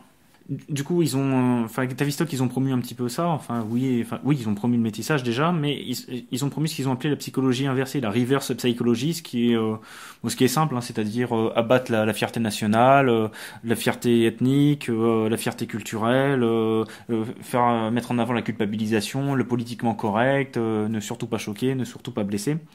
Et voilà. On peut peut-être embrayer sur notre branche du MK qui est beaucoup plus actuelle, qui fait, alors, du coup, il y a pas de preuves, hein. Il y a, comme j'aime bien dire, des faisceaux d'indices, mais vraiment énormément de faisceaux d'indices. C'est ce qu'on a appelé le MK Monarch. Et, qui existe depuis les années 60. Donc, Monarch, ça ne renvoie pas, même pas à la reine d'Angleterre, mais ça renvoie au papillon monarque. Puisque, d'après ce que j'ai pu lire, les personnes qui auraient subi le programme Monarch, donc à coup d'électrochoc, de traumatismes extrêmes, de viol, d'inceste et compagnie, avec les perturbations subies, au bout d'un moment, elles se sentent légères comme un papillon. Voilà. Et alors ce programme, il y a rien de vraiment sûr, mais en même temps, toute la culture autour du MK on est imprégné. Je vous coupe parce que je viens de penser à un truc. Moi qui suis un grand fan de séries, je sais pas si ça vous dit quelque chose. Under the Dome. Non, bon. C'est tiré de. C'est une série. C'est Alors, inspiré du Stephen King. Sûrement. Les gens qui se retrouvent sous un dôme. C'est ça. Eh bien, la référence une fois de plus au papillon monarque. C'est le monarque doit se réveiller. C'est le leitmotiv de ces jeunes adolescents. Sur les jeunes adolescents, on y est. En fait, sur le Monarque, il y a vraiment un excellent site. Alors, si vous faites une émission avec eux, ça serait super. Qui s'appelle MK Police, qui est, je crois, le successeur de Pédopolis. Mais je suis pas sûr. Et qui étudie tout ce qui est relatif au programme MK. Donc ils ont mis, mais c'est pas qu'ils l'ont fait, c'est américain, en ligne une espèce de cartographie dynamique de tout ce qui est lié au MK Ultra, qui relie tous les gens, toutes les institutions impliquées, qui est vraiment, qui est pour moi un travail de plusieurs années. Et alors le MK Monarch, c'est une branche, on va dire, encore plus radicale que le MK Ultra. Donc là, je me rapporte à Neuroesclave. Dans Neuroesclave, ils expliquent bien qu'en tant qu'homme, on n'est pas une personnalité indivisible. Il n'y a pas Gérard Vaudan, il n'y a pas Maurice Gendre, mais il y a plusieurs Gérard Vaudan, plusieurs Maurice Gendre. Nous sommes des personnalités contextuelles. C'est-à-dire qu'en fonction de nos facteurs génétiques, de nos expériences de vie, du contexte, de ce pseudo-environnement, des stress, des traumas qu'on peut subir à un moment ou à un autre. On va entrer en décognition, en dépatterning, en repatterning, et on va avoir un comportement particulier. L'idée du MK Monarch, c'est de pousser ça à l'extrême, donc de préférence en prenant les gens jeunes, donc souvent, chez les gamins, d'après ce que j'ai pu lire, il n'y a rien de prouvé là-dessus, de provoquer donc extrêmement de violence, extrêmement d'électrochocs, des viols, des incestes, vraiment de tout ce qui est programmation. On peut retrouver, il y avait MK Police qui avait publié, qui avait repris des debunkings de clips hollywoodiens, qui à chaque fois... C'est quoi un debunking? Ah oui, désolé, c'est le terme anglais. On n'est pas... Une démystification, voilà, c'est-à-dire un décryptage. Par exemple, ceux qui ont exposé que l'affaire Charlie Hebdo, c'était un faux drapeau, selon la méthode Tavistock. Encore une fois, on peut dire c'est du debunking. Dire là la balle ricoche sur le sol, il y a de la poussière mais ça touche pas la tête du mec, c'est un debunking, montrer que sur une vidéo il y a des lignes blanches mais que sur une autre vidéo il n'y a pas de lignes blanches alors que c'est censé être au même endroit sur la route, c'est du debunking. Il y a pas mal de choses comme ça. Bon, ensuite il y a ce qui est prouvé, ce qui n'est pas prouvé, mais sur le MK Monarch, en fait, les clips reprennent à chaque fois les mêmes éléments. On retrouve le damier maçonnique, donc le damier noir et blanc sur le sol, la marionnette, donc qui laisse entendre que la personne est manipulée, la programmation. Bon, évidemment, le papillon monarque, les miroirs qui représentent la fragmentation de la personnalité, les personnalités multiples, le labyrinthe qui représente les méandres du cerveau, et il y a un film qui le Isis souvent. Oui, oui, c'est ça, le Isis entre, enfin, ouais, moi, bon, étant lecteur d'Anton Parks, j'ai du mal à dire Isis là-dessus, mais donc on va dire Isis. Et il y a un film qui s'y réfère explicitement, un film qui est d'ailleurs magnifique au niveau réalisation, qui s'appelle Sucker Punch. De Zack Snyder. Donc de Zack Snyder. Et tout dedans pue le MK Monarch de A à Z. Déjà l'héroïne s'appelle Baby Doll, donc espèce de petit la marionnette gamine. On laisse entendre qu'il y a des traumas sexuels dans le film, qu'elle s'évade dans différents mondes, donc dans différents types de personnalités pour s'échapper de cette prison. Et ce qui est marrant, c'est que la bande son qui a été choisie renvoie à des chansons de la contre-culture. Il y a ce sont des reprises, il y a Tomorrow Never Knows des Beatles, il y a White Rabbit qu'on a mis tout à l'heure qui a été reprise. Il y a aussi une chanson qui renvoie quand même assez clairement au programme MK, Sweet Dreams de Rhythmix. Et tout ce film pue vraiment le MK Monarch de A à Z. Ensuite, il y a plusieurs choses qui ont été écrites dessus. Il y a l'Amérique en pleine transformation, je crois, de Cathy O'Brien et Mark Phillips. Il y a d'autres personnes qui auraient vécu ce programme, mais encore une fois, rien n'est sûr. Mais il y a tellement d'indices qui sont pondus partout que bon, la chose est à peu près sûre. Voilà. Pardon, sur l'existence du MK Ultra en tant que tel, c'est-à-dire pas dans tous ses moindres détails, mais une grosse partie de MK a été déclassifiée. Hein. Donc ça, il suffit de faire des recherches, là encore, en source ouverte. On trouve. Hein. Qui cherche, trouve, là. Hein. C'est très simple. Et pour revenir sur ce qu'on disait sur l'époque du MK dont tu parlais tout à l'heure, sur Monterey Pop, faut mentionner que c'est quand même Tavistock qui a créé la deuxième gauche américaine, avec notamment l'Institute for Policy Studies, qui a été financé par Warburg, où on a vu des gens comme Marcus Raskin. Et l'idée, c'était c'est un prêt de mai 68 en fin de compte, hein, aux États-Unis, mettre en avant une pseudo-radicalité, une pseudo-contestation pour neutraliser complètement la jeunesse et faire un espèce d'énorme centre d'ingénierie sociale en plein air. Voilà. On peut mentionner aussi sur les nouvelles théories, les nouvelles idées qui sont nées à cette époque, la décroissance, par exemple. C'est marrant parce que quand on revient sur certains théoriciens, on s'aperçoit que, par exemple, je pensais au solidarisme, bon, alors peut-être la version aujourd'hui est sûrement différente, mais Léon Bourgeois, qui est le théoricien du solidarisme, était un franc-maçon du 18e degré. Ça a été le président du super État maçonnique qui est la Société des Nations. Comme Kenneth Boulding, il y a Serge Latouche qui est un grand théoricien de la décroissance, mais Kenneth Boulding, qui est à l'origine de ces propositions-là, était membre de l'Institut Tavistock, par exemple. Et tout ce qui est aussi croissance zéro a été financé par Rockefeller, par Kissinger, et il s'inscrivait dans la continuité du rapport Meadows dont tu parleras peut-être, du club de Rome, qui était un club néo-malthusien. Voilà. Pour revenir sur ensuite la contre-culture, on peut peut-être parler des Beatles, on peut peut-être parler de Woodstock. Je dirais que pour faire une parenthèse sur la décroissance, par exemple, bon, c'est un peu comme nous quand on parle de subsidiarité. On ne l'emploie pas de la même façon que les tenants de l'Union européenne. Voilà, quand nous on parle de décroissance, on ne l'emploie pas de la même façon que les gens du Club de Rome ou du rapport Meadows, quoi. Voilà. Oui, c'est ce que je voulais dire à Thibaut, c'est que finalement, accaparer des termes qu'ils ont galvaudés, dévoyés, salis et raturés, quoi. Voilà, c'est ça, parce que ce que je voulais dire effectivement à la suite de l'intervention de Thibaut, là, c'était que moi, solidarisme, ça me parle, décroissance, ça me parle, etc. Donc c'est important de le préciser pour les auditeurs, c'est que ils sont effectivement, ces termes dans la bouche de ces gens sont dévoyés, sont utilisés à des fins autres que celles qui nous sont chères finalement et qui nous intéressent. Oui et non, je dirais qu'il faut justement, je pense, en permanence réétudier tout ça pour voir si les orientations qu'on prend ne sont pas des orientations qui profitent à tous les néo-malthusiens. Voilà. C'est-à-dire alors là, on est plutôt dans vous en arrivez à douter de finalement de beaucoup de choses, et vous vous souhaitez finalement vous réinterroger à chaque fois pour savoir si vous ne faites pas finalement le jeu de l'ennemi en prenant une orientation politique telle ou telle. Ouais, je pense qu'il faut plutôt faire comme ça. Il y a 3 excellents articles qui ont été écrits par Thierry Messant sur Réseau Voltaire, qui montrent les origines de l'écologie, l'écologie politique, l'écologie, tout ce qu'on peut accoler derrière comme épithète. Et il expose notamment qu'il y a eu, je crois que ça s'appelait le Jour de la Terre en 70, qui avait été organisé, il me semble, je sais plus si c'est Brzezinski, Kissinger, Rockefeller ou toujours la même bande. Et on voit que l'écologie dont on parle, la deep ecology d'ailleurs, ont été des créations de Tavistokiennes, du Club de Rome. Et donc je me dis, moi, quand je parle écologie ou quand je me revendique d'une certaine écologie, de quoi je parle? Est-ce que je reprends pas leurs propos? Et dans ce cas, qu'est-ce que ça veut dire dans ma bouche? Comme les néo-malthusiens, on est d'accord bien sûr qu'il y a a priori une surpopulation mondiale. Maintenant, on n'est pas du même côté du Manche.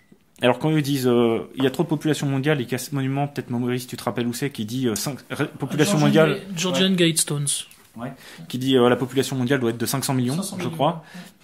Alors forcément, Tavistock et compagnie, ça leur posera pas vraiment de problème. Moi ici, avec un petit salaire, une petite position sociale, je pense pas que ça me bénéficie autant qu'à eux non plus. Donc oui, quand on met ça en avant, je pense qu'il faut toujours revoir qui y a derrière, pourquoi ça a été promu. Mais c'est comme le régionalisme, hein. Je suis pas opposé au régionalisme, mais je discutais avec une sympathique Gasconne qui me disait qu'elle était pas française et je sais plus ce que je disais, je n'ai pas dû lui dire casse-toi, mais non quand même pas. Elle était sympathique.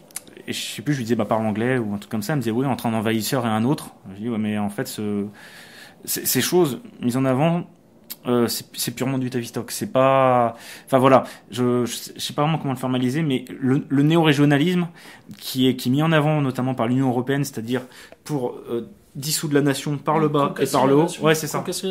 Oui, bah c'est là bon que justement on doit séparer le bon grain de l'ivraie. C'est pas que le entre un régionaliste conséquent qui lui va défendre la petite patrie et la patrie historique, c'est-à-dire la France. Bon voilà, il y a la patrie charnelle, la patrie historique qui est la France, et moi ce que j'appelle la patrie civilisationnelle qui est l'Europe. On n'est pas du tout dans le même point de vue et dans les mêmes objectifs que l'Union européenne, quoi. Ça n'a strictement rien à voir. Ou la fondation Bertelsmann, ou ces gens-là. C'est là que je veux dire, en fait, on doit se réaccaparer ce que ces gens, se réapproprier tout ce que ces gens ont dévoyé, sali et raturé. Je vous propose une deuxième pause musicale, chers amis, chers auditeurs, avant de reprendre cette émission. Alors par contre, là, après nous avoir fait... qu'est-ce que vous nous avez mis déjà, la première pause musicale? Voilà. Là, qu'est-ce qu'on envoie, Maurice? Alors on envoie Sgt Pepper's Lonely Hearts Club Band des Beatles. On pourra reparler des Beatles juste après, et puis un grand événement qui s'appelle l'ère du verso, et ensuite la conspiration du verso. Donc c'est pas moi qui parle de conspiration, enfin conspiration c'est employé à tort et à travers, mais c'est le livre, c'est un manifeste New Age publié en 80 qui s'appelait comme ça, qui est derrière qui il y a Tavistock. Eh bien musique maestro. Alors chers auditeurs, de retour sur Méridien Zéro, pardon. Dites donc, alors mon cher Thibaut, vous souhaitiez nous évoquer le Verseau, alors le signe zodiacal. Ouais, c'est ça, c'est exactement ça, qui fait suite, donc si je trouve bien, au poisson. Donc tout un symbole, c'est puisque le poisson est le symbole du Christ. Donc avec l'ère du Verseau, c'était l'idée de passer à une époque post-christique ou post-chrétienne, et en fait mettre fin à tout ce que représente la religion, les traditions, les mœurs, la culture occidentale. Le besoin de transcendance et de verticalité aussi. Ouais, c'est ça. C'est ça, et une des meilleures illustrations pour revenir pour continuer sur la petite chanson qui vient de passer, ce serait, là je mets du conditionnel, les Beatles, puisque là j'ai pas pu recouper l'information, enfin si, j'ai pu recouper l'information qui dit que les Beatles auraient été créés par l'Institut Tavistock, mais toutes les sources remontent au seul de John Coleman, donc qui a écrit le premier livre sur l'Institut Tavistock. Bon, encore une fois, là on peut juste se reporter à des faisceaux d'indices. Coleman explique que Tavistock aurait fait venir en 63 ce groupe à la Stanford University, où il pratiquait le lavage de cerveau de masse comme dans d'autres institutions, et que ce serait Théodore Adorno, donc une information que reprend Laurent Glosy, qui aurait écrit les paroles et les musiques de Tavistock. Voilà. Mais ça, il y a rien de sûr. On peut juste voir que les Beatles s'inscrivent vraiment dans le programme tavistockien. Là, j'ai pas les citations là, mais John Lennon avait déclaré des choses très dures contre le christianisme. On se rappelle ces photos où il y a où John Lennon fait le signe satanique, où Paul McCartney fait le 666 avec sa main. À propos de l'usage du LSD, on se rappelle Lucy in the Sky with Diamonds, dont les initiales font LSD. Il y a tout un tas de choses. Alors je crois que c'est Coleman ou Glosy, un des deux, qui rappelle que les premières paroles de la chanson titre qu'on vient d'écouter, donc Sgt Pepper, disent It was 20 years ago today, ou non, c'est Estulin d'ailleurs. Et donc ça veut dire c'était il y a 20 ans aujourd'hui, et ça se rapporte à la mort d'Aleister Crowley, donc, qui était révérend de l'église de Satan en 1947. Voilà. Donc l'ère du verso ensuite, c'est tout ce qui a suivi. On avait parlé des Grateful Dead tout à l'heure, je me rappelle plus. Ah ouais. On avait dit que derrière il y avait le producteur était Alan Trist et je crois ah oui, qu'est-ce qu'on avait rigolé, tellement marquante que je m'en souviens pas. Et Il est dur. et donc le père d'Alan Street est Trist, et donc on avait dit que c'était Eric Trist qui était un des membres fondateurs de Tavistock. Voilà. Et après l'ère du verso est venu le livre qui s'appelle La conspiration du verso, donc qui a été écrit par Willis Harman, si je me rappelle bien, de l'Institute for Political Studies dont on a parlé tout à l'heure. On a dit que c'était une personne qui s'appelle Marilyn Ferguson qui l'avait écrit, mais en fait c'était pas elle, c'était l'autre dont on vient de parler. Et c'est un peu le livre des gourous du management. C'est vraiment passé une espèce de dynamique des groupes sans meneur, d'ingénierie du consensus, voilà, le monde tel qu'on connaît dans les boîtes de com aujourd'hui par exemple. Voilà. Et ensuite tout ce qu'on connaît aujourd'hui, toute l'ingénierie sociale, une espèce de tout ce qu'on voit depuis mai 68 en France, mais de pire en pire, que ce soit sur politiquement correct, le terrorisme intellectuel ou toutes ces choses-là. Voilà. Le coefficient de soumission au travail. C'est joliment dit. Donc, ce qui me fait donc supposer que ce n'est pas toi qui as trouvé la formule. Non, c'est un bouquin que j'ai lu il y a pas très très longtemps, écrit par un psychologue du travail, et je trouvais que dans les relations qu'on peut vivre au quotidien avec nos petits camarades de travail, du coup je me suis mis à apprécier les relations, y compris les relations sociales, sous cet angle. Et c'est vrai que le coefficient de soumission du salarié va générer tout un tas de choses, voilà, tout simplement un parcours professionnel, un machin, etc. Et ce qui est assez drôle, c'est que quand on met ça en lien avec la notion de compétence professionnelle, eh bien on est extrêmement surpris parce qu'on s'aperçoit que finalement, ce sont pas les plus compétents qui s'en sortent en fait, ce sont ceux tout simplement qui ont un coefficient de soumission à la hiérarchie, à l'autre. Qui s'en sortent, qui ont un parcours professionnel, qui ont effectivement des augmentations de salaire, etc., et une reconnaissance de la hiérarchie. Et ce bouquin, alors je suis pas foutu de retrouver le nom du livre ni de l'auteur, mais en tous les cas, ça m'avait sérieusement amusé parce que c'était donc un psychologue du travail et qui avait travaillé également en cabinet de recrutement et qui donc explicitait tout ça là, comment on choisissait les meilleurs. Qui en fait sont pas forcément les meilleurs, mais sont en tous les cas les plus dociles, ceux qui ont le coefficient de soumission le plus intéressant, enfin le plus important. Voilà. C'est très intéressant ce que tu dis, puisque justement, ce que Lewin a appelé la dynamique des groupes, il a monté au Massachusetts Institute of Technology, où il y a eu des fameux étudiants comme Benjamin Netanyahu, Ben Bernanke ou l'ancien du Bilderberg, la deuxième gauche, Noam Chomsky. La dynamique des groupes. Ouais, la dynamique des groupes a donné plus tard ce que tu appelles la psychologie du travail, c'est exactement ça. Et il y a eu aussi, depuis tout ce temps-là, ce qu'on appelle les groupes sans meneur. Donc, si ma mémoire est bonne, c'est un autre tavistockien dont j'ai pas beaucoup parlé parce que je sais pas très bien ce qu'il a fait, j'ai pas trop pris le temps de le lire, qui s'appelle Wilfred Bion. Et il me semble que c'est lui qui a théorisé ce qu'on appelle les groupes sans meneur. Donc c'est d'où l'ingénierie du consensus, c'est-à-dire dans différents groupes, toute cette espèce de connerie de tolérance fait que les esprits forts sont matés. et on est obligé de faire du consensus. Et donc c'est un peu, bon, pour reprendre les noms, c'est la quantité contre la qualité, quoi. C'est vraiment l'un de la quantité. Donc l'esprit fort ou l'esprit qui a la meilleure idée, obligé de s'écraser pour démocratiquement et le bien-être communicationnel, il se met en retrait, tout simplement. Voilà. Un jeu télévisé qui reprenait d'ailleurs cette idée-là, c'était le tristement célèbre Maillon Faible. Ah oui. Enfin, moi je le voyais comme ça, parce qu'en fait, bon, qu'est-ce qu'on voyait finalement dans cette émission? L'élément le plus faible. Ah, il y avait la grosse, là, déjà. Oui. Elle était fantastique, la grosse. Oh, dites donc, j'ai oublié ça. Oh là là, fantastique. Ouais, bel enfant. Avec sa robe de... Oh non, elle est fantastique. J'aimais beaucoup aussi, ouais. Bon, c'est pas beau de dire du mal de son prochain, mais enfin là, ça fait du bien quand même, faut être honnête, Maurice. On peut. Bon, alors, oui, donc moi j'y voyais ça parce qu'en fait, le plus fragile, le plus faible était écarté, sans ménagement. Donc ça veut dire, toute compassion, tout esprit d'empathie en fait était écarté, était dégagé. Mais également celui qui était le meilleur et qui pouvait pousser les autres vers le haut. C'est-à-dire de la meilleure des façons, c'est-à-dire par son savoir, sa culture, sa connaissance, était également mis de côté et ne restait plus qu'une cohorte de médiocres. De gens, alors c'est pas de gens ordinaires, parce que les gens ordinaires, c'est dans ma bouche, c'est un compliment. Quand on connaît la décence commune, etc., Michel ou Orwell, on sait que c'est chez les gens ordinaires qu'on la trouve. Mais là, c'est de gens médiocres. C'est une cohorte de gens médiocres, donc c'est-à-dire les plus faibles et les plus fragiles sont mis de côté, au rebut. Les meilleurs, ceux qui peuvent élever, sont également mis de côté, parce que on sait jamais, si on se mettait à réfléchir avec eux, ça pourrait être embêtant.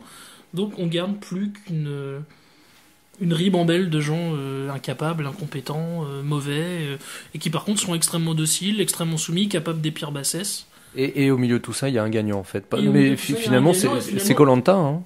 C'est le même principe. Ouais, mais alors pour moi c'était encore plus flagrant finalement avec le maillon faible. Là je trouvais que c'était vraiment la quintessence du système néolibéral tel qu'on le vit, quoi. Tel qu'on le connaît, c'est-à-dire on ne veut plus qu'une armée de médiocres. Voilà, ouais. En fait, tout cet essor du divertissement, enfin je vais reprendre pas de divertissement mais plutôt le mot de Brzezinski, qui s'appelle, donc lui il avait parlé de tititainment. Donc Lucien Suarez explique ça dans Gouverner par le chaos, c'est les tits au sens de materner, donc ouais, c'est ça, le sein maternel et un mélange entre tits, la poitrine, et donc entertainment, le divertissement. Et tout ce tititainment, déjà pour Brzezinski, je l'ai pas mentionné, mais il avait écrit, je crois en 70, un bouquin qui s'appelle l'ère technotronique, et qui s'inscrivait complètement dans le projet de l'ère du Verseau, donc auquel il est lié. Bon, on se doute qu'il est lié à Tavistock, mais bon, il est vraiment de plein pied dans le projet de l'ère du Verseau. Mais tout cet essor du divertissement aussi, et on le retrouve avec une chaîne comme MTV, qui a été créée par deux types. Un mec qui s'appelle Tom Freston, qui est un ancien de chez Benton & Bowles. Donc on avait expliqué tout à l'heure que dans les années 20, Benton & Bowles avait travaillé étroitement avec Tavistock. Et un autre qui s'appelle Robert Pittman, qui a travaillé pour les développeurs de jeux vidéo Atari Games et Electronic Arts. Donc sur les jeux vidéo aussi, on retrouve pas mal Tavistock.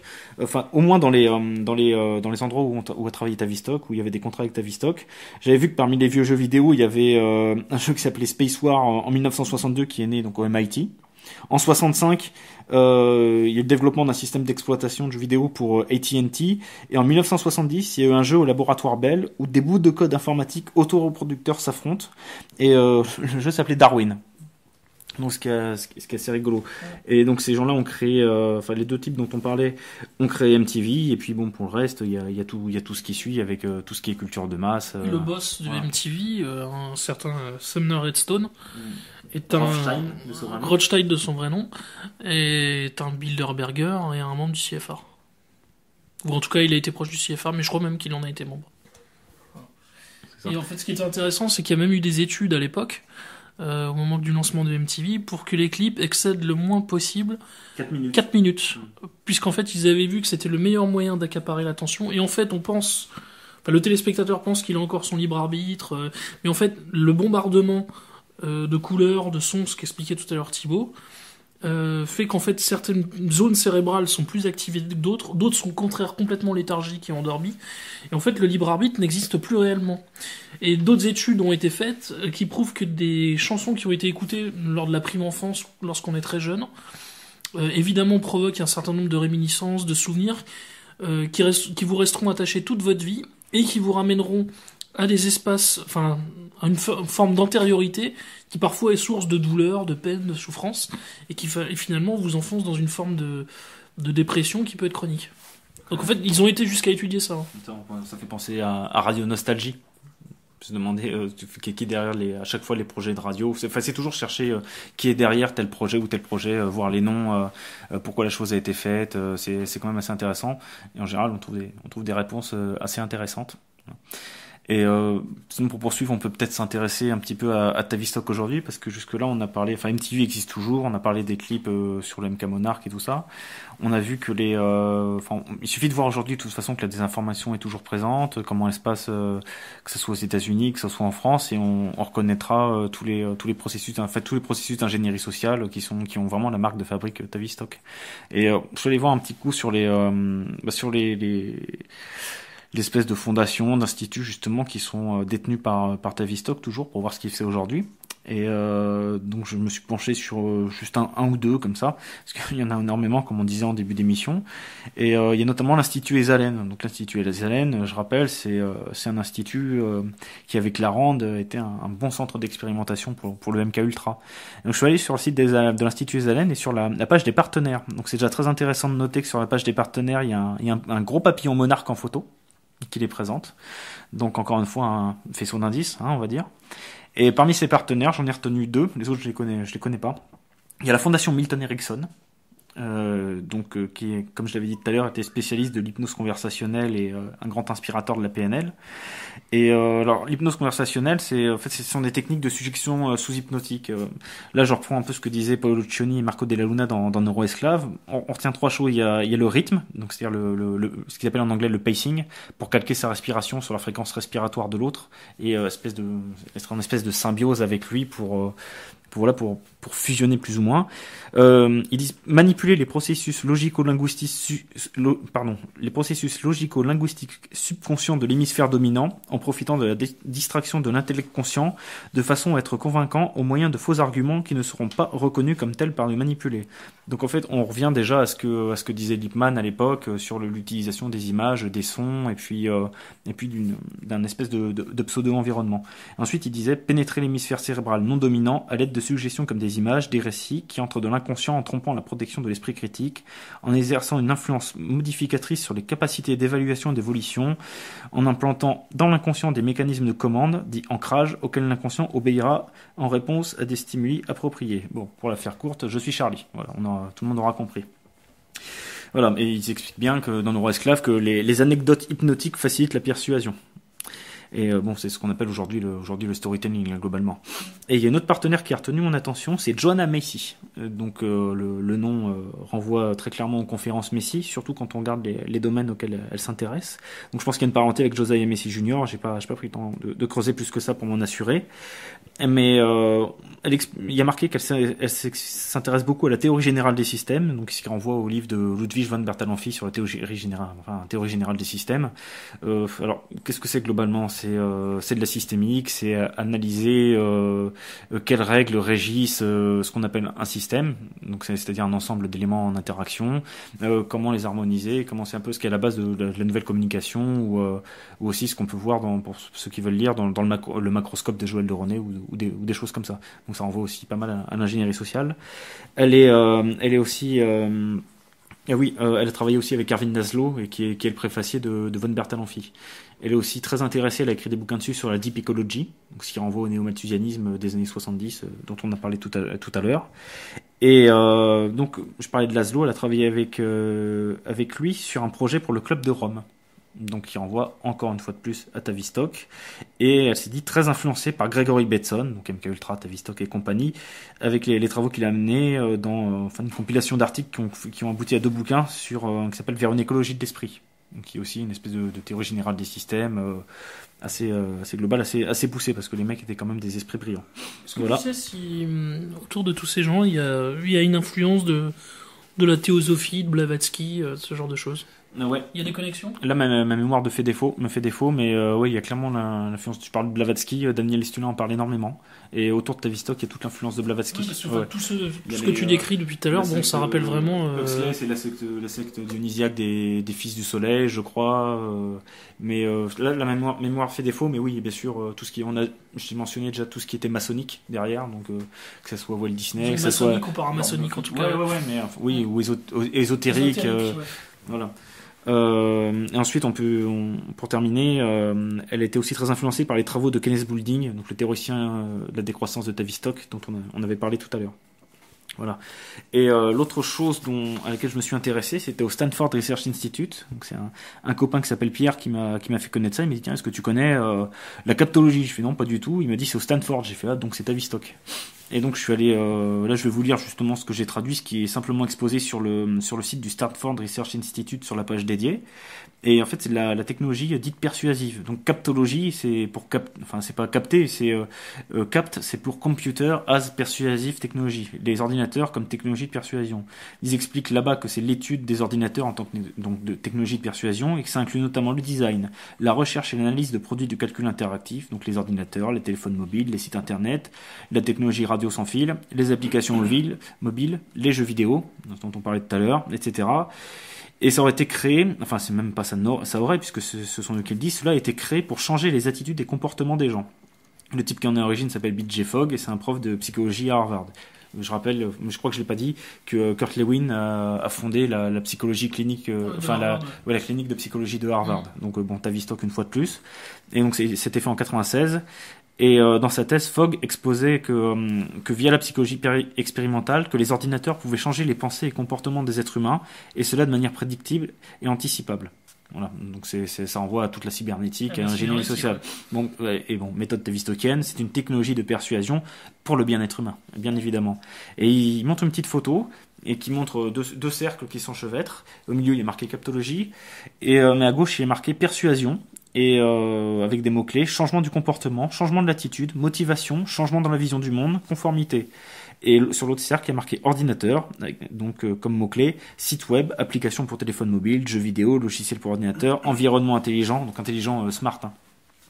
Matériel d'exercice électronique, réalité virtuelle. Voilà. Ouais, ce que j'allais dire, c'est en fait toute la vidéosphère et le virtualisme là qui est utilisé comme arme de conditionnement social. Ouais, c'est ça. C'est exactement ça, mais présenté évidemment sous un aspect positif. Mais les mecs se cachent même pas. Hein. Quand tu lis le truc, c'est hallucinant. Et très souvent, en fait, d'ailleurs, c'est ça qui est extrêmement frappant, c'est que quand on fait l'effort de recherche, et y compris d'ailleurs en source ouverte, pas nécessairement en allant fouiner dans des ouvrages de journalistes qui ont enquêté là-dessus, il y a des déclarations, tout ce qu'il y a de plus officiel de certaines de ces grandes figures de l'ingénierie sociale qui avouent et qui écrivent noir sur blanc ou qui déclarent devant un public nombreux, parfois enregistré, ce qu'ils ont derrière la tête. Ouais, il y a même pire que ça. Si ça fera pas plaisir à ceux qui sont dans nos milieux et qui reprennent tout en se disant dissident le vocable de BFM TV en disant complotiste. En général, ce sont les conspirateurs qui nous traitent de conspirationnistes. Il n'y a qu'à faire des recherches historiques pour voir que les conspirations ont toujours existé, ce qu'on appelle les conspirations. Bon, ensuite, il y a des degrés pour dire ce que c'est, mais en général, c'est un espèce d'anathème qui a pas de sens. Donc, je renvoie aux mémoires de Rockefeller qui disait si ce dont on m'accuse, c'est d'être derrière une espèce de conspiration mondiale pour un gouvernement mondial, je plaide coupable et j'en suis fier. Alors voilà, je pense pas qu'on dira que c'est conspirationniste de dire ça, c'est tout simplement le mec qui le dit. Et quand il y a des choses en source ouverte, officielle, je crois. Ouais, c'est ça, dans cette biographie officielle, ce sont ses mémoires. Voilà. Ensuite, pour continuer sur la captologie, ils expliquent ils disent c'est une façon claire de penser le ciblage des comportements et la manière d'atteindre les objectifs captologiques grâce à la technologie. Il s'agit d'une méthode avec des outils appropriés pour résoudre des problèmes. Donc évidemment, c'est très positif. Et les cadres de réflexion et théorie sont faits pour aider les gens à comprendre et mesurer ce qui est important. Donc je suis allé sur le site de B.J. Fogg, il dit « Mon expertise est de créer des systèmes pour changer le comportement humain. J'appelle cela le behavior design », donc le design du comportement. Il explique que sa méthode dite universelle procède en 3 étapes. Donc 1. Transformer les objectifs ciblés en comportement et être précis dans le ciblage. En 2, simplifier la tâche, puisque la simplicité change de comportement. En 3, déclencher, donc c'est trigger, c'est un truc qu'on trouve dans le MK, un trigger, c'est vraiment déclencher un comportement ou un mot-clé. Tiens, on reviendra sur Boulevard de la Mort aussi, de Tarantino, sur le MK Monarch. Il y a un petit truc intéressant. Le comportement. Donc savoir qu'est-ce qui provoque le comportement, et il explique que certains déclencheurs sont naturels et d'autres doivent être créés. Donc, c'est vraiment purement de l'ingénierie sociale. Et il explique pour l'étape 1 qu'il faut découvrir les bons comportements grâce à la technique de la baguette magique de Fogg. Donc ça fait penser à la baguette magique, hein, de tu sais, tout ce qui est magicien d'Oz et compagnie. Ah oui, alors là, tout ce qui est le magicien d'Oz, alors là c'est notamment surtout les derniers films. Les films qui en ont été faits. Un retour à Oz, sur M. Capone. Voilà, un retour sur Oz, vraiment à regarder. Une démystification. Il y a une démystification. C'est du monarque. Il y a un travail impressionnant qui a été fait là-dessus. C'est ça. Donc il dit il faut déflouter. C'est le dictionnaire urbain, traducteur, l'Urban Dictionary qui l'a expliqué comme ça. Déflouter, il met defuzzification. Bon. Et faire une cartographie des priorités. Pour l'étape 2, il faut utiliser ces techniques pour simplifier le comportement. Donc examiner les possibilités pour modifier l'environnement, l'acteur et le comportement lui-même. Et enfin, appréhender le comportement comme faisant partie d'un système dynamique. Donc ces techniques, il appelle ça le séquençage, les actions dominos et le starfishing, l'étoile de mer, et qui révèle comment déclencher les gens au bon moment en utilisant le bon levier. Et pour terminer, donc il explique qu'il y a des machines créées il veut des machines pour changer les humains, pour influencer les croyances et comportements humains. Et je le cite, des changements positifs dans de nombreux domaines, notamment la santé, les affaires, la sécurité et l'éducation, qui sont des domaines qu'on retrouve déjà dans la Rand Corporation, qui est le think tank principal de Tavistock aujourd'hui, et qui pénètre vraiment toutes les sphères de la politique américaine, vraiment surtout. Oui, c'est un des plus importants avec la Brookings.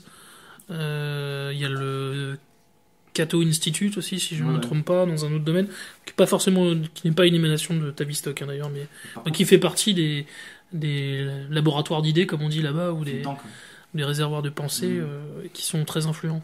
À propos de conspi dont on parlait tout à l'heure, j'avais lu sur internet, je ne sais pas, qu'il y a un site qui s'appelle Godlike Productions, qui est un forum bien conspi américain, et ce serait Tavistock qui serait derrière. Puisque il y a certains membres qui ont émis des critiques de Tavistock dessus, et sur ce forum on dit du bien de Tavistock, et ceux qui ont un peu trop critiqué se sont fait bannir leur IP directement. Voilà. Et ça rejoint un peu ce que dit Laurent Glosy d'ailleurs, puisque pour lui c'est assez crédible. Il explique qu'il y a ces gens qui croient à l'ufologie, qui parlent d'ufologie, de vision ufologique, et pour lui ce serait un espèce de maquillage de tous les programmes MK Monarch.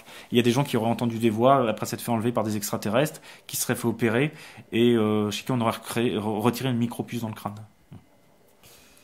C'est qui ce monsieur Blasi? Glosy. Non, Laurent Blasi.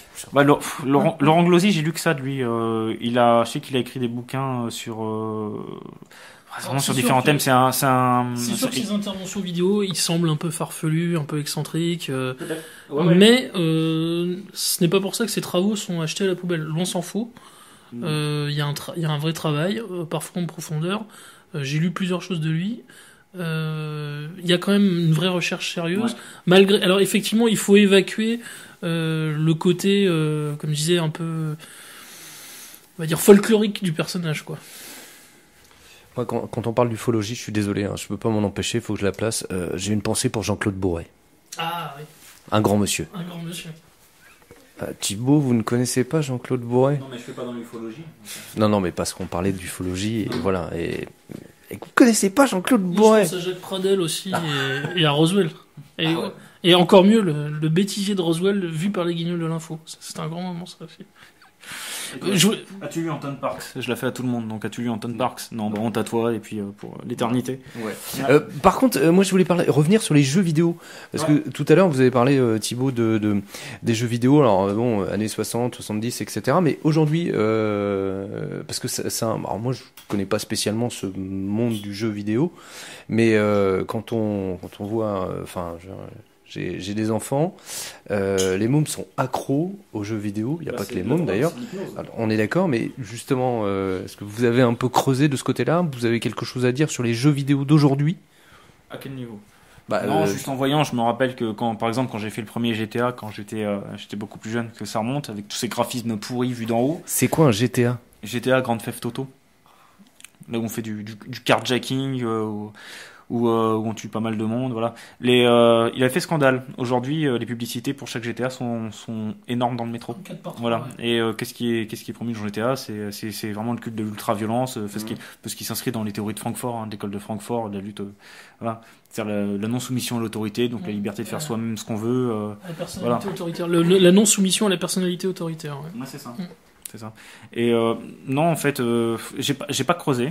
On pourrait voir qui y a derrière. Ça pourrait être intéressant de voir qui y a derrière certaines sociétés de jeux vidéo. Parce que aujourd'hui, c'est jeux vidéo, c'est du pognon et de l'influence, quoi. Donc voilà, c'est pour ça que je posais cette question. Je reviens à ce qu'on disait tout à l'heure, c'est-à-dire ça dépend du divertissement aujourd'hui. Mais ça dépend. Je pense que ça dépend. Est-ce qu'on voit, est-ce que c'est l'économie qui domine, est-ce que c'est le politique, est-ce que c'est l'ésotérique? Il y a tous les symboles, les symboles. Moi, je pense qu'en avec plein de guillemets. Je pense qu'en fait, il n'y a pas à choisir, quoi. En fait, il y a les trois, tout simplement. L'argent, l'influence politique, l'ésotérisme, le conditionnement, enfin tout est lié. Enfin.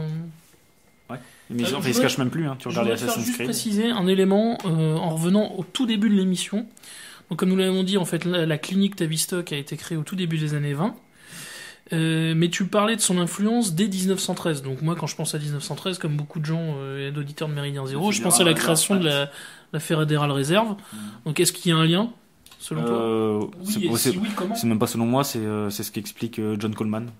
Voilà, il explique que oui, il y a eu de l'influence, que si c'était avant même la création de la clinique, donc. Ouais, mais ensuite alors sur Wellington House, et là je suis partagé sur, tu vas sur la fiche Wikipédia anglaise sur Wellington House, ils disent que ça a été créé courant 1914, et Coleman dit que ça a été créé en 1913, et les gens qui le reprennent disent que ça a été créé en 1913, donc je sais pas trop, mais ils disent que s'il n'y avait pas eu le Federal Reserve Act, Wilson n'aura jamais pu déclarer la guerre, il n'aura jamais eu le pognon pour le faire. Coleman explique que mais je me demande s'il n'était pas déjà dit par Mullins dans les secrets de la réserve fédérale, mais je m'en rappelle plus, que le Federal Reserve Act était passé dans les mains de Edward Mandell House et d'un Warburg, je crois que c'est Warburg en Angleterre, avant de venir dans ses mains.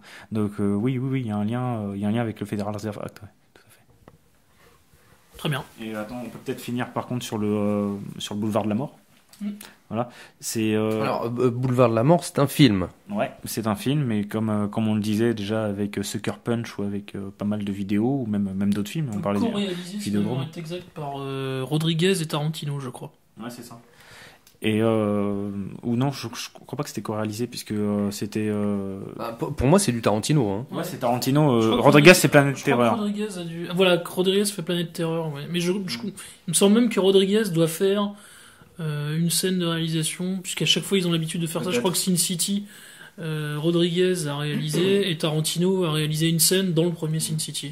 Mais là, j'invente rien. Là, j'ai rien analysé là-dessus. J'ai vu une vidéo il y a une chaîne sur Dailymotion qui s'appelle Jeanne Burgermeister, donc qui fait toutes ces vidéos de démystification de clips MK Monarch, qui fait notamment sur les sportifs qui sont sous MK Monarch aussi, comme Tiger Woods, Serena Williams. C'est une vidéo qui était pas mal du tout là-dessus, et qui analysait justement Boulevard de la Mort, Tarantino et le MK Monarch, qui rappelait qu'il y a cette petite nana qui fait la lap dance à Kurt Russell, qui s'appelle Butterfly. Oui, donc le papillon. Et ce qui est intéressant, c'est que le mot qui doit lui citer, le mot marque, qu'il a, le trigger justement, le déclencheur, si on veut prendre le vocabulaire MK, c'est exactement le même que celui qu'utilisait Donald Pleasence pour activer les soldats MK dans le film Un espion de trop avec Charles Bronson en 1977. Voilà. Donc c'est vraiment une référence explicite de Tarantino. Voilà. Exemple assez courant d'une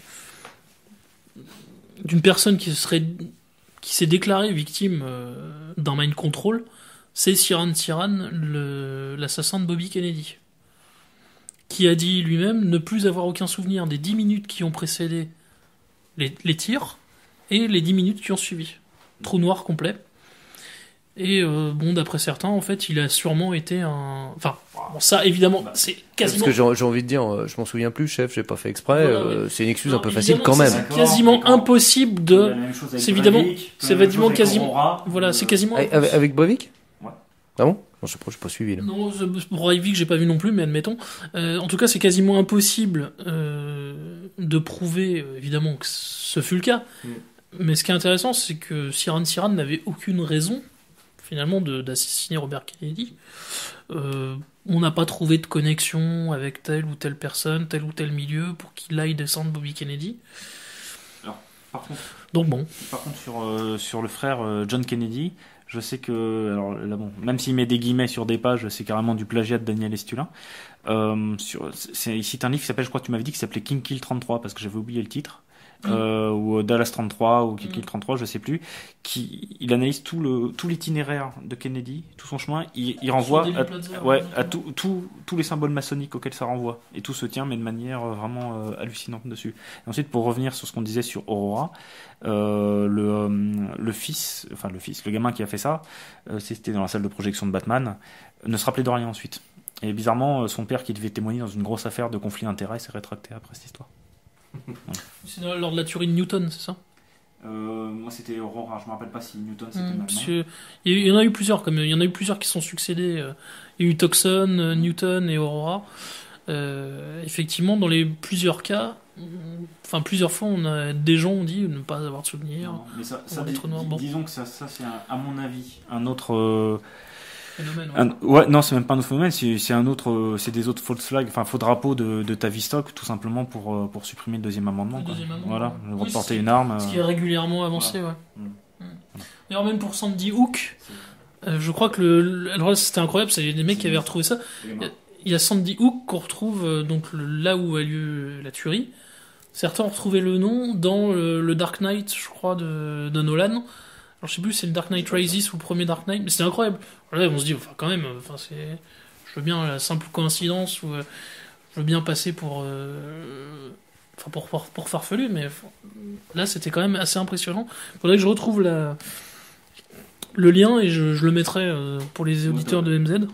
Alors, je pense d'ailleurs que Thibaut, vous avez du travail qui vous attend parce que avec tout ce qu'on a proposé à nos auditeurs comme référence, l'ami Roumégas va s'amuser à mettre ça sur le blog. Hein. Donc, Maurice, Thibaut, il y a du boulot. Faut envoyer vos références à l'ami Jean-Louis et notre cher Jean-Louis aura la joie de nous mettre ça sur le blog de Méridien Zéro. C'est pas moi, je suis au courant de rien. D'ailleurs, j'étais pas là. Simplement.